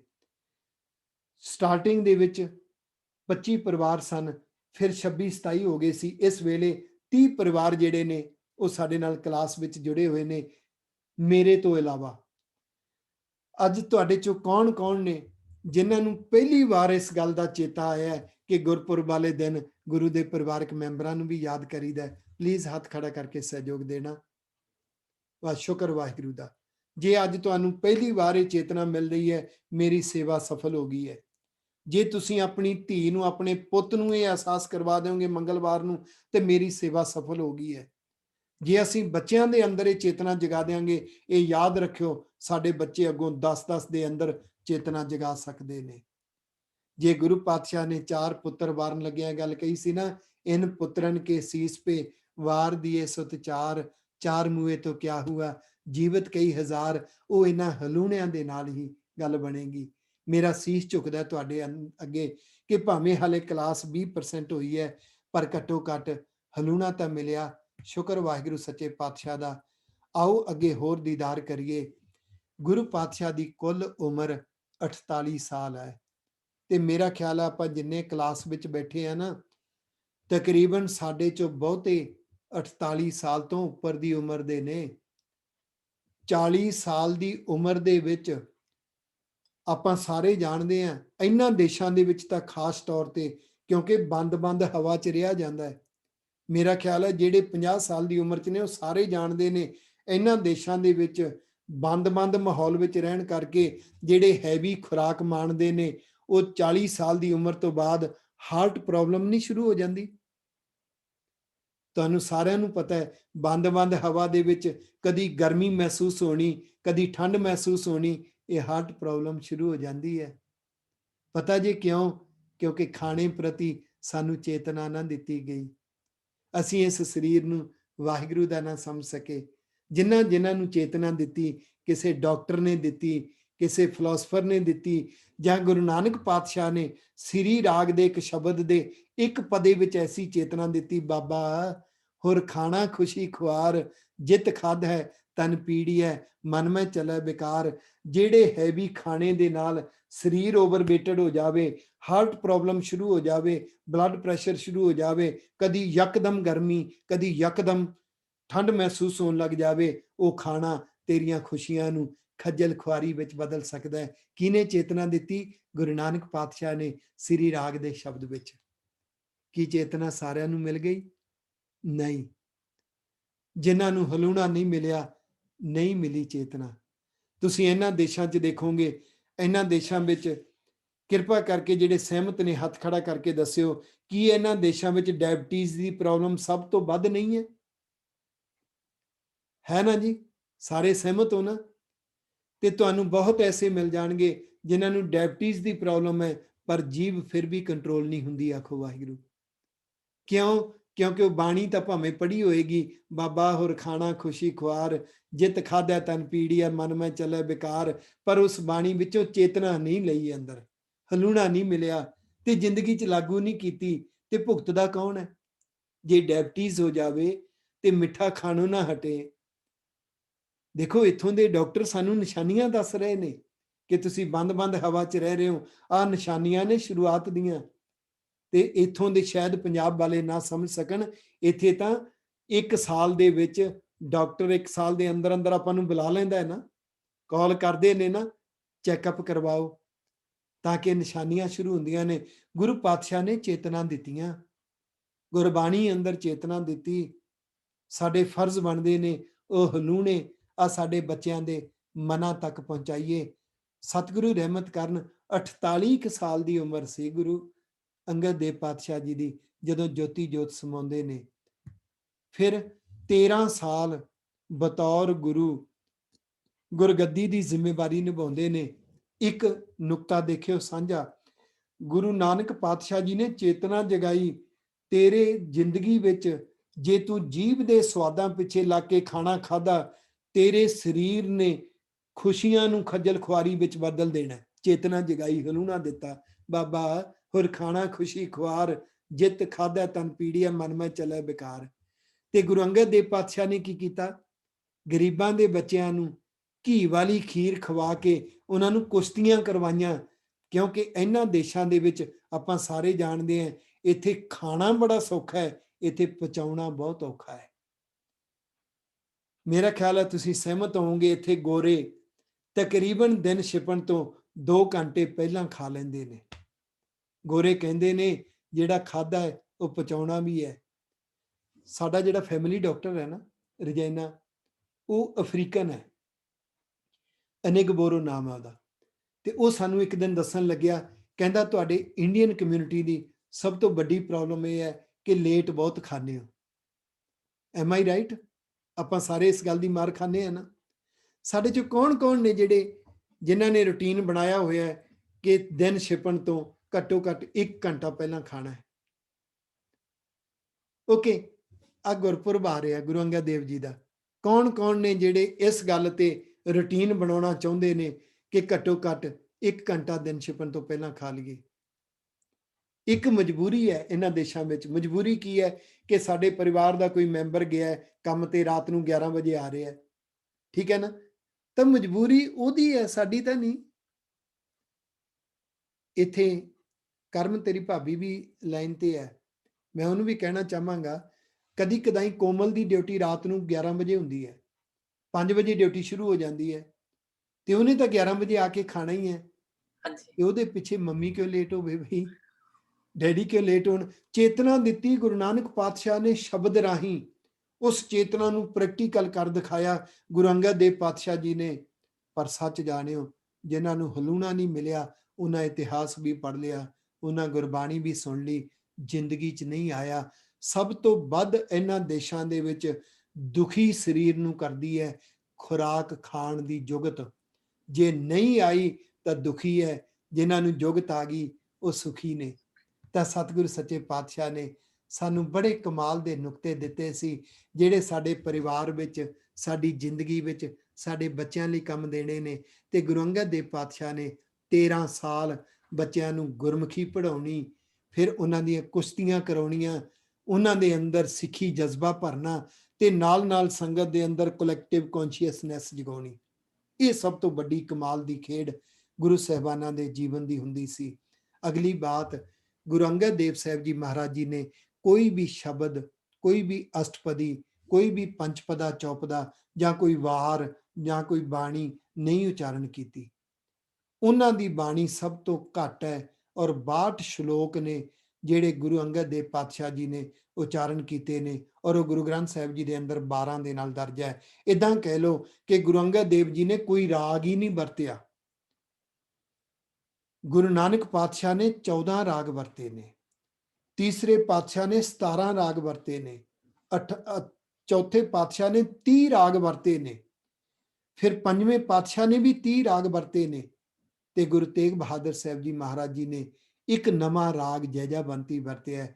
ਗੁਰੂ ਅੰਗਦ ਦੇਵ ਪਾਤਸ਼ਾਹ ਦੀ ਸਭ ਤੋਂ ਘੱਟ ਬਾਣੀ ਹੈ, ਜਿਹੜੀ ਗੱਲ ਕਹਿਣੀ ਹੈ 2 ਪੰਕਤੀਆਂ 'ਚ ਹੀ ਕਹਿ ਦਿੰਦੇ ਨੇ।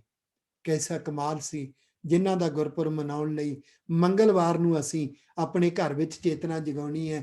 ਸਾਡੀ ਧੀ ਨੂੰ ਚਾਅ ਚੜਿਆ ਹੋਵੇ ਕਿ ਕੱਲ ਨੂੰ ਗੁਰਪੁਰਬ ਹੈ, ਸਾਡੇ ਪੁੱਤ ਨੂੰ ਚਾਅ ਚੜਿਆ ਹੋਵੇ ਕੱਲ ਨੂੰ ਗੁਰਪੁਰਬ ਹੈ। ਮੈਂ ਬੇਨਤੀ ਕਰਾਂ, ਇਸ ਦੁਨੀਆ ਤੇ ਕਿਹੜੀਆਂ ਧੀਆਂ ਹੋਣਗੀਆਂ, ਕਿਹੜੇ ਪੁੱਤ ਹੋਣਗੇ ਜਿਨ੍ਹਾਂ ਨੂੰ ਮੰਗਲਵਾਰ ਨੂੰ ਚਾਅ ਚੜਿਆ ਹੋਏਗਾ, ਜਿਨ੍ਹਾਂ ਦੀ ਮਾਂ ਜਾਗੀ ਹੋਏਗੀ, ਜਿਨ੍ਹਾਂ ਦਾ ਬਾਪ ਜਾਗਿਆ ਹੋਏਗਾ।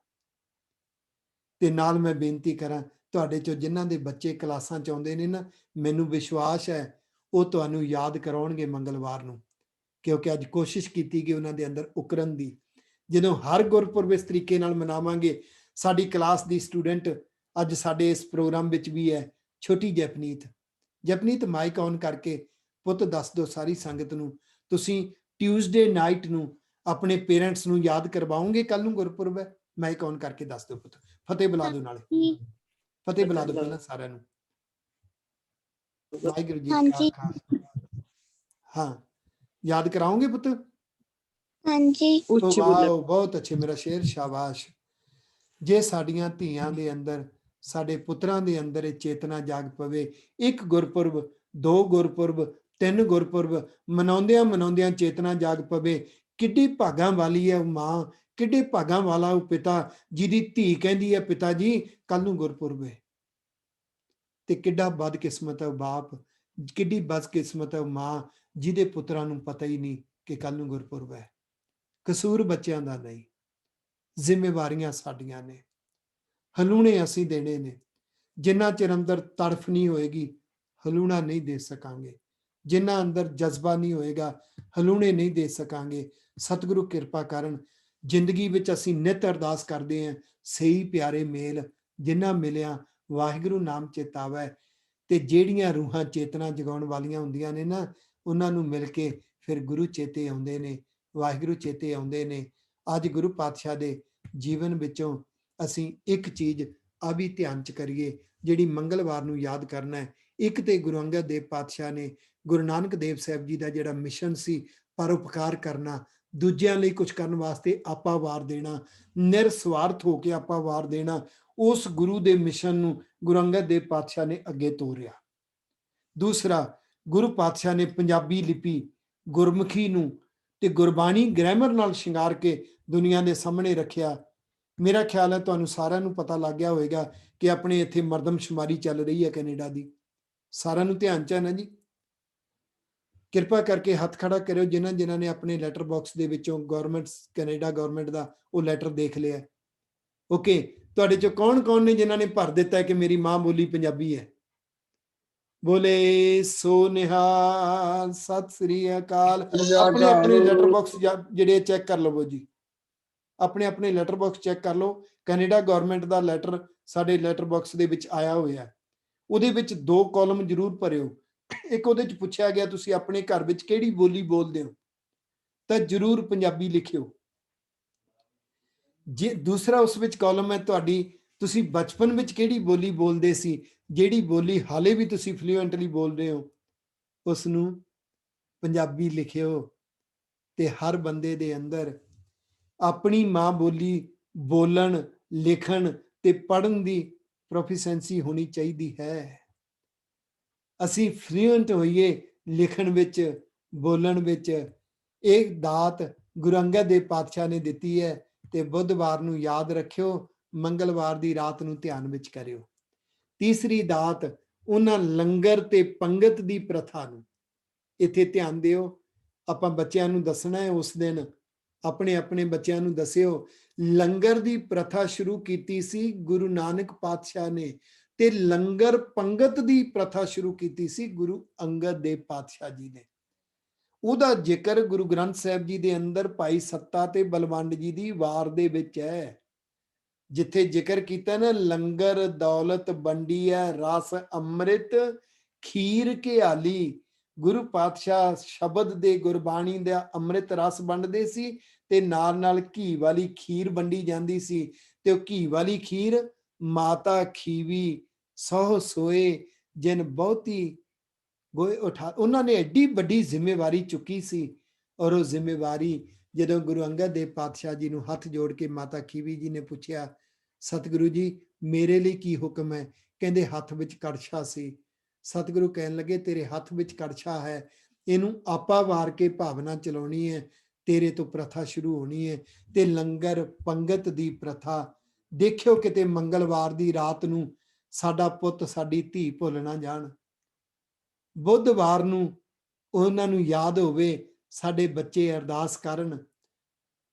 ਕਿਸੇ ਦੇ ਮੇਰੇ ਨਾਲ ਵਿਚਾਰ ਮਿਲਦੇ ਭਾਵੇਂ ਨਹੀਂ ਮਿਲਦੇ, ਕਿਸੇ ਦੀ ਸੋਚ ਮੇਰੇ ਨਾਲ ਮਿਲਦੀ ਭਾਵੇਂ ਨਹੀਂ ਮਿਲਦੀ, ਭਾਵੇਂ ਉਹ ਮੈਨੂੰ ਘਟੀਆ ਸਮਝਦਾ ਹੋਵੇ, ਪਰ ਜੇ ਉਹ ਇਸ ਗੱਲ ਨੂੰ ਆਪਣੇ ਬੱਚਿਆਂ ਤੇ ਲਾਗੂ ਕਰੇਗਾ ਤੇ ਮੈਨੂੰ 100% ਵਿਸ਼ਵਾਸ ਹੈ ਉਹਦੇ ਘਰ ਵਿੱਚ ਚੰਗਾ ਰਿਜ਼ਲਟ ਸ਼ੁਰੂ ਹੋ ਜਾਏਗਾ।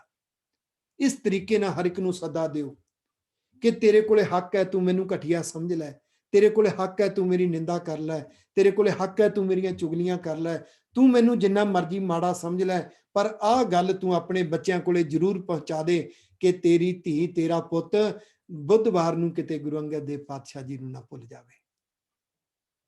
ਉਹ ਲੱਖ ਚੁਗਲੀਆਂ ਕਰ ਲਵੇ, ਲੱਖ ਨਿੰਦਾ ਕਰ ਲਵੇ, ਲੱਖ ਵਿਰੋਧ ਕਰ ਲਵੇ, ਜੇ ਉਹਦੇ ਅੰਦਰ ਇਹ ਹਲੂਣਾ ਮਿਲ ਗਿਆ ਨਾ, ਉਹਦੇ ਪੁੱਤ ਨੂੰ, ਉਹਦੀ ਧੀ ਨੂੰ ਫਾਇਦਾ ਜ਼ਰੂਰ ਹੋਏਗਾ। ਤੇ ਇਹ ਸਾਡਾ ਕਿਹਾ ਹੋਇਆ ਹਲੂਣਾ ਸੇਵਾ ਬਣ ਜਾਏਗਾ। ਔਰ ਇਸ ਸੇਵਾ ਦਾ ਹੱਕ ਗੁਰੂ ਨੇ ਕਦੀ ਨਹੀਂ ਰੱਖਣਾ। ਅਸੀਂ ਸਾਰੇ ਇਸ ਤਰ੍ਹਾਂ ਦੇ ਹਲੂਣੇ ਦੇਣ ਵਾਲੇ ਬਣਨਾ ਹੈ। ਅਖੀਰ ਦੇ ਵਿੱਚ ਗੁਰੂ ਪਾਤਸ਼ਾਹ ਦੇ ਜੀਵਨ ਨੂੰ ਪੜ੍ਹੀਏ ਤੇ 62 ਸ਼ਲੋਕਾਂ ਨੂੰ ਪੜ੍ਹੀਏ ਤੇ ਸਾਨੂੰ ਇੱਕ ਮੈਸੇਜ ਮਿਲਦਾ ਹੈ। ਉਹ ਮੈਸੇਜ ਕੀ ਮਿਲਦਾ ਹੈ? ਗੁਰੂ ਦਾ ਹੁਕਮ ਮੰਨਣਾ। ਇਹ ਹੁਕਮ ਮੰਨਣ ਦੀ ਜਿਹੜੀ ਭਾਵਨਾ ਹੈ ਨਾ, ਇਹ ਅਭਿਆਸ ਘਰਾਂ ਤੋਂ ਸ਼ੁਰੂ ਹੁੰਦਾ ਹੈ। ਅਸੀਂ ਆਪਣੇ ਅੰਦਰ ਵੀ ਪੜਚੋਲਣਾ, ਆਪਣੇ ਪੁੱਤ ਨੂੰ ਵੀ ਪੜਚੋਲਣਾ, ਆਪਣੀ ਧੀ ਨੂੰ ਵੀ ਪੜਚੋਲਣਾ। ਜਦੋਂ ਸਾਡੀ ਮਾਂ ਸਾਨੂੰ ਕੋਈ ਗੱਲਾਂ ਕਹਿੰਦੀ ਹੁੰਦੀ ਸੀ, ਸਾਡੇ ਪਿਤਾ ਸਾਨੂੰ ਕੋਈ ਗੱਲ ਕਹਿੰਦੇ ਹੁੰਦੇ ਸੀ, ਜਿਹੜੇ ਆਪਣੇ ਸੁਭਾਅ ਦੀ ਛਾਨਣੀ ਲਾ ਲੈਂਦੇ ਸੀ ਨਾ, ਉਹ ਓਨੀ ਕੁ ਗੱਲ ਬਾਪ ਦੀ ਮਾਂ ਦੀ ਮੰਨਦੇ ਸੀ ਜਿੰਨੀ ਸੁਭਾਅ ਨੂੰ ਚੰਗੀ ਲੱਗਦੀ ਸੀ। ਇਹਦਾ ਮਤਲਬ ਉਹ ਮਾਂ ਨਾਲ ਪਿਆਰ ਨਹੀਂ, ਆਪਣੇ ਸੁਭਾਅ ਨਾਲ ਪਿਆਰ ਕਰਦੇ ਸੀ। ਉਹ ਬਾਪ ਨਾਲ ਪਿਆਰ ਨਹੀਂ, ਉਹ ਆਪਣੇ ਸੁਭਾਅ ਨਾਲ ਪਿਆਰ ਕਰਦੇ ਸੀ।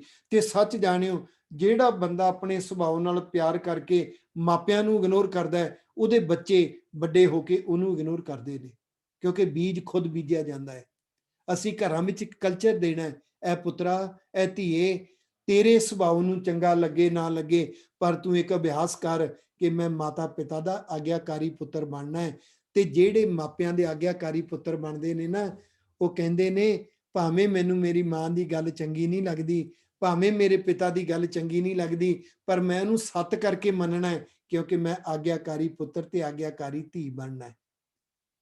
ਫਿਰ ਇਹ ਗੁਰੂ ਦੀ ਹੁਕਮ ਮੰਨਣ ਨੂੰ ਮਨ ਬੜਾ ਸੌਖਾ ਤਿਆਰ ਹੋ ਜਾਂਦਾ ਹੈ, ਕਿਉਂਕਿ ਮਨ ਦਾ ਅਭਿਆਸ ਘਰਾਂ 'ਚ ਹੋਣਾ ਹੈ। ਹਰ ਬਾਪ ਚਾਹੁੰਦਾ ਹੈ ਮੇਰਾ ਪੁੱਤ ਮੇਰੀ ਧੀ ਆਗਿਆਕਾਰੀ ਬਣੇ। ਹਰ ਮਾਂ ਚਾਹੁੰਦੀ ਹੈ ਮੇਰੇ ਬੱਚੇ ਆਗਿਆਕਾਰੀ ਬਣਨ, ਪਰ ਉਹ ਇਹ ਨਹੀਂ ਪੜਚੋਲਦੇ ਕਿ ਤੂੰ ਆਪ ਆਪਣੇ ਬਾਪ ਦਾ ਕਿੱਡਾ ਕੁ ਆਗਿਆਕਾਰੀ ਸੀ, ਕਿੰਨੇ % ਆਗਿਆਕਾਰੀ ਸੀ। ਕਦੀ ਸੋਚਿਆ ਹੈ ਆਪ ਆਪਣੀ ਮਾਂ ਦਾ ਕਿੰਨਾ ਕੁ ਆਗਿਆਕਾਰੀ ਸੀ? ਜੇ ਅਸੀਂ ਮਾਪਿਆਂ ਦੇ ਆਗਿਆਕਾਰੀ ਬਣਾਂਗੇ, ਗੁਰੂ ਦੇ ਆਗਿਆਕਾਰੀ ਬਣਾਂਗੇ। ਕਿਸ ਤਰ੍ਹਾਂ ਦੇ ਆਗਿਆਕਾਰੀ? ਗੁਰੂ ਪਾਤਸ਼ਾਹ ਦੇ ਜੀਵਨ ਵਿੱਚੋਂ ਸਾਨੂੰ ਬੜੀਆਂ ਘਟਨਾਵਾਂ ਮਿਲਦੀਆਂ ਨੇ।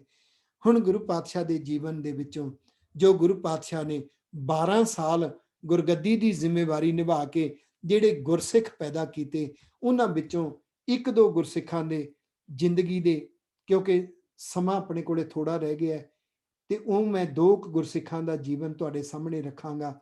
ਇੱਕ ਖੰਡੂਰ ਸਾਹਿਬ ਤੋਂ 5 ਮੀਲ ਦੀ ਵਿੱਥ ਦੇ ਉੱਪਰ ਇੱਕ ਪਿੰਡ ਹੈ ਨੌਰੰਗਾਬਾਦ। ਕਦੀ ਸਮਾਂ ਮਿਲੇ ਜ਼ਿੰਦਗੀ 'ਚ, ਜਦੋਂ ਵੀ ਖੰਡੂਰ ਸਾਹਿਬ ਜਾਓ ਤੇ ਸਮਾਂ ਨਿਕਲਿਆ ਤਾਂ ਨੌਰੰਗਾਬਾਦ ਜ਼ਰੂਰ ਜਾਇਓ। ਉੱਥੋਂ ਦਾ ਗੁਰਸਿੱਖ ਹੋਇਆ ਭਾਈ ਜੀਵਾ। ਇਹ ਗੁਰੂ ਕੇ ਲੰਗਰ ਵਾਸਤੇ ਖਿਚੜੀ ਲੈ ਕੇ ਆਇਆ ਕਰਦਾ ਸੀ। ਇੱਕ ਦਿਨ ਬੜੇ ਜ਼ੋਰਾਂ ਦਾ ਮੀਂਹ ਪੈ ਰਿਹਾ ਹੈ, ਬੜੀ ਤੇਜ਼ ਹਨੇਰੀ ਹੋ ਰਹੀ ਹੈ। ਇਹ ਗੁਰੂ ਅੱਗੇ ਅਰਦਾਸ ਕਰਨ ਲੱਗਾ, ਕਹਿਣ ਲੱਗਾ, ਹੇ ਵਾਹਿਗੁਰੂ ਜੀ, ਸਤਿਗੁਰੂ ਜੀ ਕਿਰਪਾ ਕਰ ਦਿਓ, ਹੇ ਵਾਹਿਗੁਰੂ ਜੀ ਆਹ ਹਨੇਰੀ ਹਟ ਜਾਵੇ, ਮੈਂ ਗੁਰੂ ਕੇ ਲੰਗਰ ਦੀ ਖਿਚੜੀ ਟਾਈਮ ਸਿਰ ਲਿਆਵਾਂ। ਸਤਿਗੁਰੂ ਸੱਚੇ ਪਾਤਸ਼ਾਹ ਨੇ ਵਿੱਚ ਹੀ ਟੋਕ ਦਿੱਤਾ, ਐ ਜੀਵਾ ਕੋਈ ਗੱਲ ਨਹੀਂ, ਲੰਗਰ ਲੇਟ ਹੋ ਜਾਣ ਦੇ। ਪਰ ਰੱਬ ਨੂੰ ਕਦੀ ਇਹ ਨਹੀਂ ਕਹੀਦਾ ਇਦਾਂ ਕਰ, ਇਦਾਂ ਨਾ ਕਰ, ਫਿਰ ਰੱਬ ਦੇ ਆਗਿਆਕਾਰੀ ਨਹੀਂ ਬਣੀਦਾ।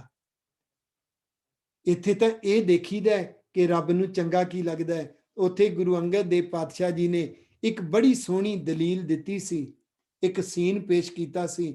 ਉਹਨਾਂ ਜ਼ਮਾਨਿਆਂ ਦੇ ਵਿੱਚ ਜਿਹੜੇ ਸਮੁੰਦਰੀ ਜਹਾਜ਼ ਹੁੰਦੇ ਸੀ ਨਾ, ਸ਼ਿਪ ਜਿਹਨੂੰ ਕਹਿੰਦੇ ਨੇ, ਸ਼ਾਇਦ ਸਾਡੇ ਚੋਂ ਬਜ਼ੁਰਗਾਂ ਨੇ ਕਦੀ ਦੇਖਿਆ ਹੋਵੇ।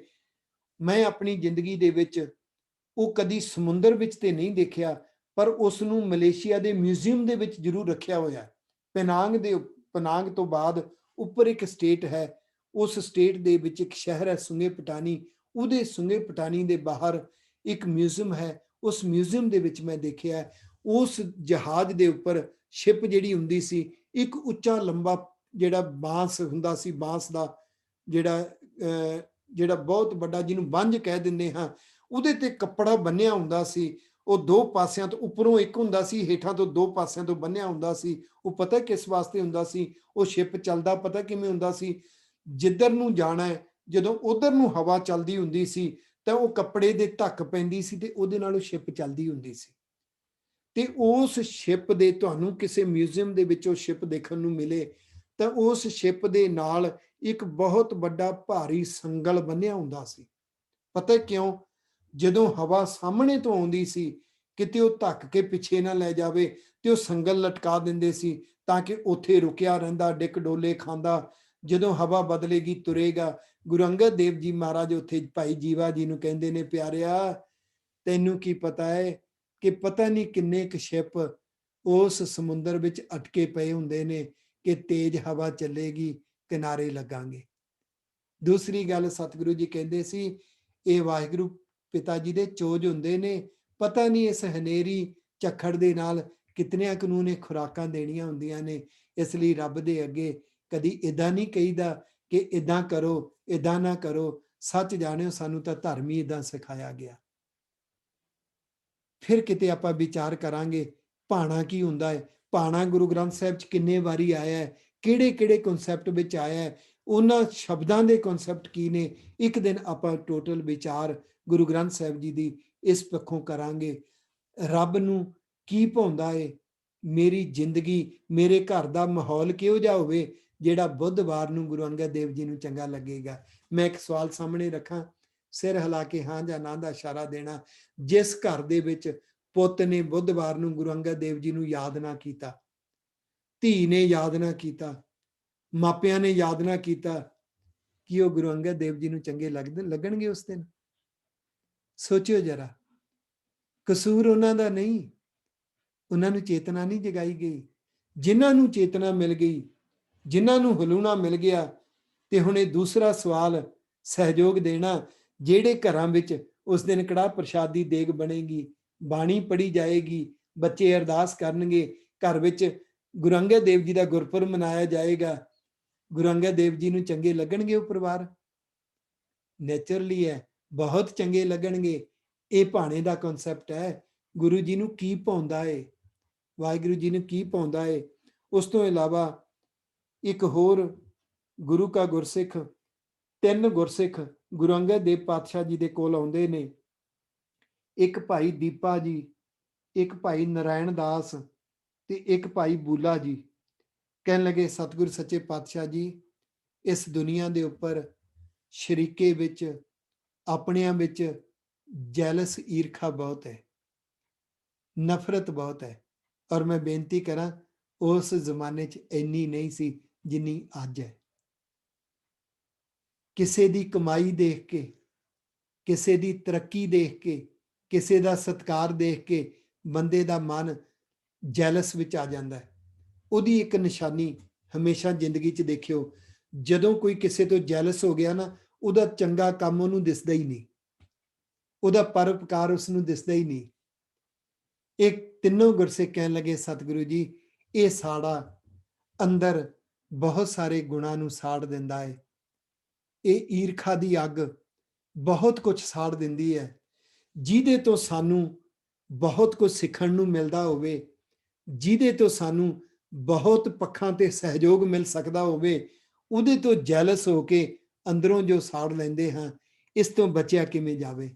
ਧੰਨ ਗੁਰੂ ਅੰਗਦ ਦੇਵ ਪਾਤਸ਼ਾਹ ਇਹਨਾਂ ਤਿੰਨਾਂ ਗੁਰਸਿੱਖਾਂ ਨੂੰ, ਭਾਈ ਦੀਪਾ ਜੀ, ਭਾਈ ਨਰਾਇਣ ਦਾਸ ਜੀ ਤੇ ਭਾਈ ਬੂਲਾ ਜੀ, ਕਹਿਣ ਲੱਗੇ, ਗੁਰਸਿੱਖੋ, ਆਪਣੇ ਆਪ ਨੂੰ ਕਦੀ ਸਰੀਰ ਦਾ ਹਿੱਸਾ ਨਹੀਂ ਮੰਨਣਾ। ਅਸੀਂ ਸਰੀਰ ਦਾ ਹਿੱਸਾ ਨਹੀਂ ਹੈ। ਉੱਥੇ ਸਤਿਗੁਰੂ ਸੱਚੇ ਪਾਤਸ਼ਾਹ ਨੇ ਬੜਾ ਸੌਖਾ ਕਰਕੇ ਦੱਸਿਆ। ਸਤਿਗੁਰੂ ਕਹਿੰਦੇ, ਭਾਈ ਆ ਬਾਂਹ ਕਿਹਦੀ ਹੈ? ਕਹਿੰਦੇ ਜੀ ਮੇਰੀ। ਅੱਖਾਂ ਕਿਹਦੀਆਂ ਨੇ? ਕਹਿੰਦੇ ਜੀ ਮੇਰੀਆਂ। ਆ ਪੈਰ ਕਿਹਦੇ ਨੇ? ਕਹਿੰਦੇ ਜੀ ਮੇਰੇ। ਆ ਸਰੀਰ ਕਿਹਦੇ ਨੇ? ਕਹਿੰਦੇ ਜੀ ਮੇਰੇ। ਸਤਿਗੁਰੂ ਕਹਿੰਦੇ, ਫਿਰ ਤੂੰ ਕੌਣ ਹੈ? ਮਨ, ਤੂੰ ਜੋਤ ਸਰੂਪ ਹੈ, ਆਪਣਾ ਮੂਲ ਪਛਾਣ, ਤੂੰ ਸਰੀਰ ਨਹੀਂ ਹੈ। ਸਰੀਰ ਦੇ ਸਵਾਦਾਂ ਵਿੱਚ ਸਰੀਰ ਨੂੰ ਬਿਮਾਰੀ ਵਿੱਚ ਲੈ ਜਾਣਾ, ਇਹਦਾ ਮਤਲਬ ਤੂੰ ਆਪਣੇ ਆਪ ਨੂੰ ਸਰੀਰ ਮੰਨ ਬੈਠਾ। ਜੀਵ ਦੇ ਸਵਾਦਾਂ ਵਿੱਚ ਆਪਣੀ ਜ਼ਿੰਦਗੀ ਦੇ ਨਾਲ ਸਰੀਰ ਵਿੱਚ ਬਿਮਾਰੀਆਂ ਪੈਦਾ ਕਰ ਲੈਣੀਆਂ। ਬਲੱਡ ਪ੍ਰੈਸ਼ਰ ਦੀ ਬਿਮਾਰੀ ਸ਼ੁਰੂ ਹੋ ਜਾਣੀ, ਡਾਇਬਟੀਜ਼ ਦੀ ਬਿਮਾਰੀ ਸ਼ੁਰੂ ਹੋ ਜਾਣੀ, ਜਿਹੜਾ ਹੈ ਉਹ ਹਾਰਟ ਪ੍ਰੋਬਲਮ ਸ਼ੁਰੂ ਹੋ ਜਾਣੀ। ਇਹ ਜੀਵ ਦੇ ਸਵਾਦ ਪਿੱਛੇ ਕਿਉਂ ਹੋ ਗਿਆ? ਕਿਉਂਕਿ ਆਪਣੇ ਆਪ ਨੂੰ ਸਰੀਰ ਮੰਨ ਬੈਠਾ। ਸਤਿਗੁਰੂ ਕਹਿੰਦੇ, ਸਰੀਰ ਨੂੰ ਜ਼ਿੰਦਗੀ ਦਾ ਰੱਥ ਸਮਝਣਾ ਹੈ। ਸਰੀਰ ਸਾਡਾ ਸਾਥੀ ਹੈ ਤੇ ਅਸੀਂ ਸਰੀਰ ਪ੍ਰਤੀ ਜ਼ਿੰਮੇਵਾਰ ਹਾਂ।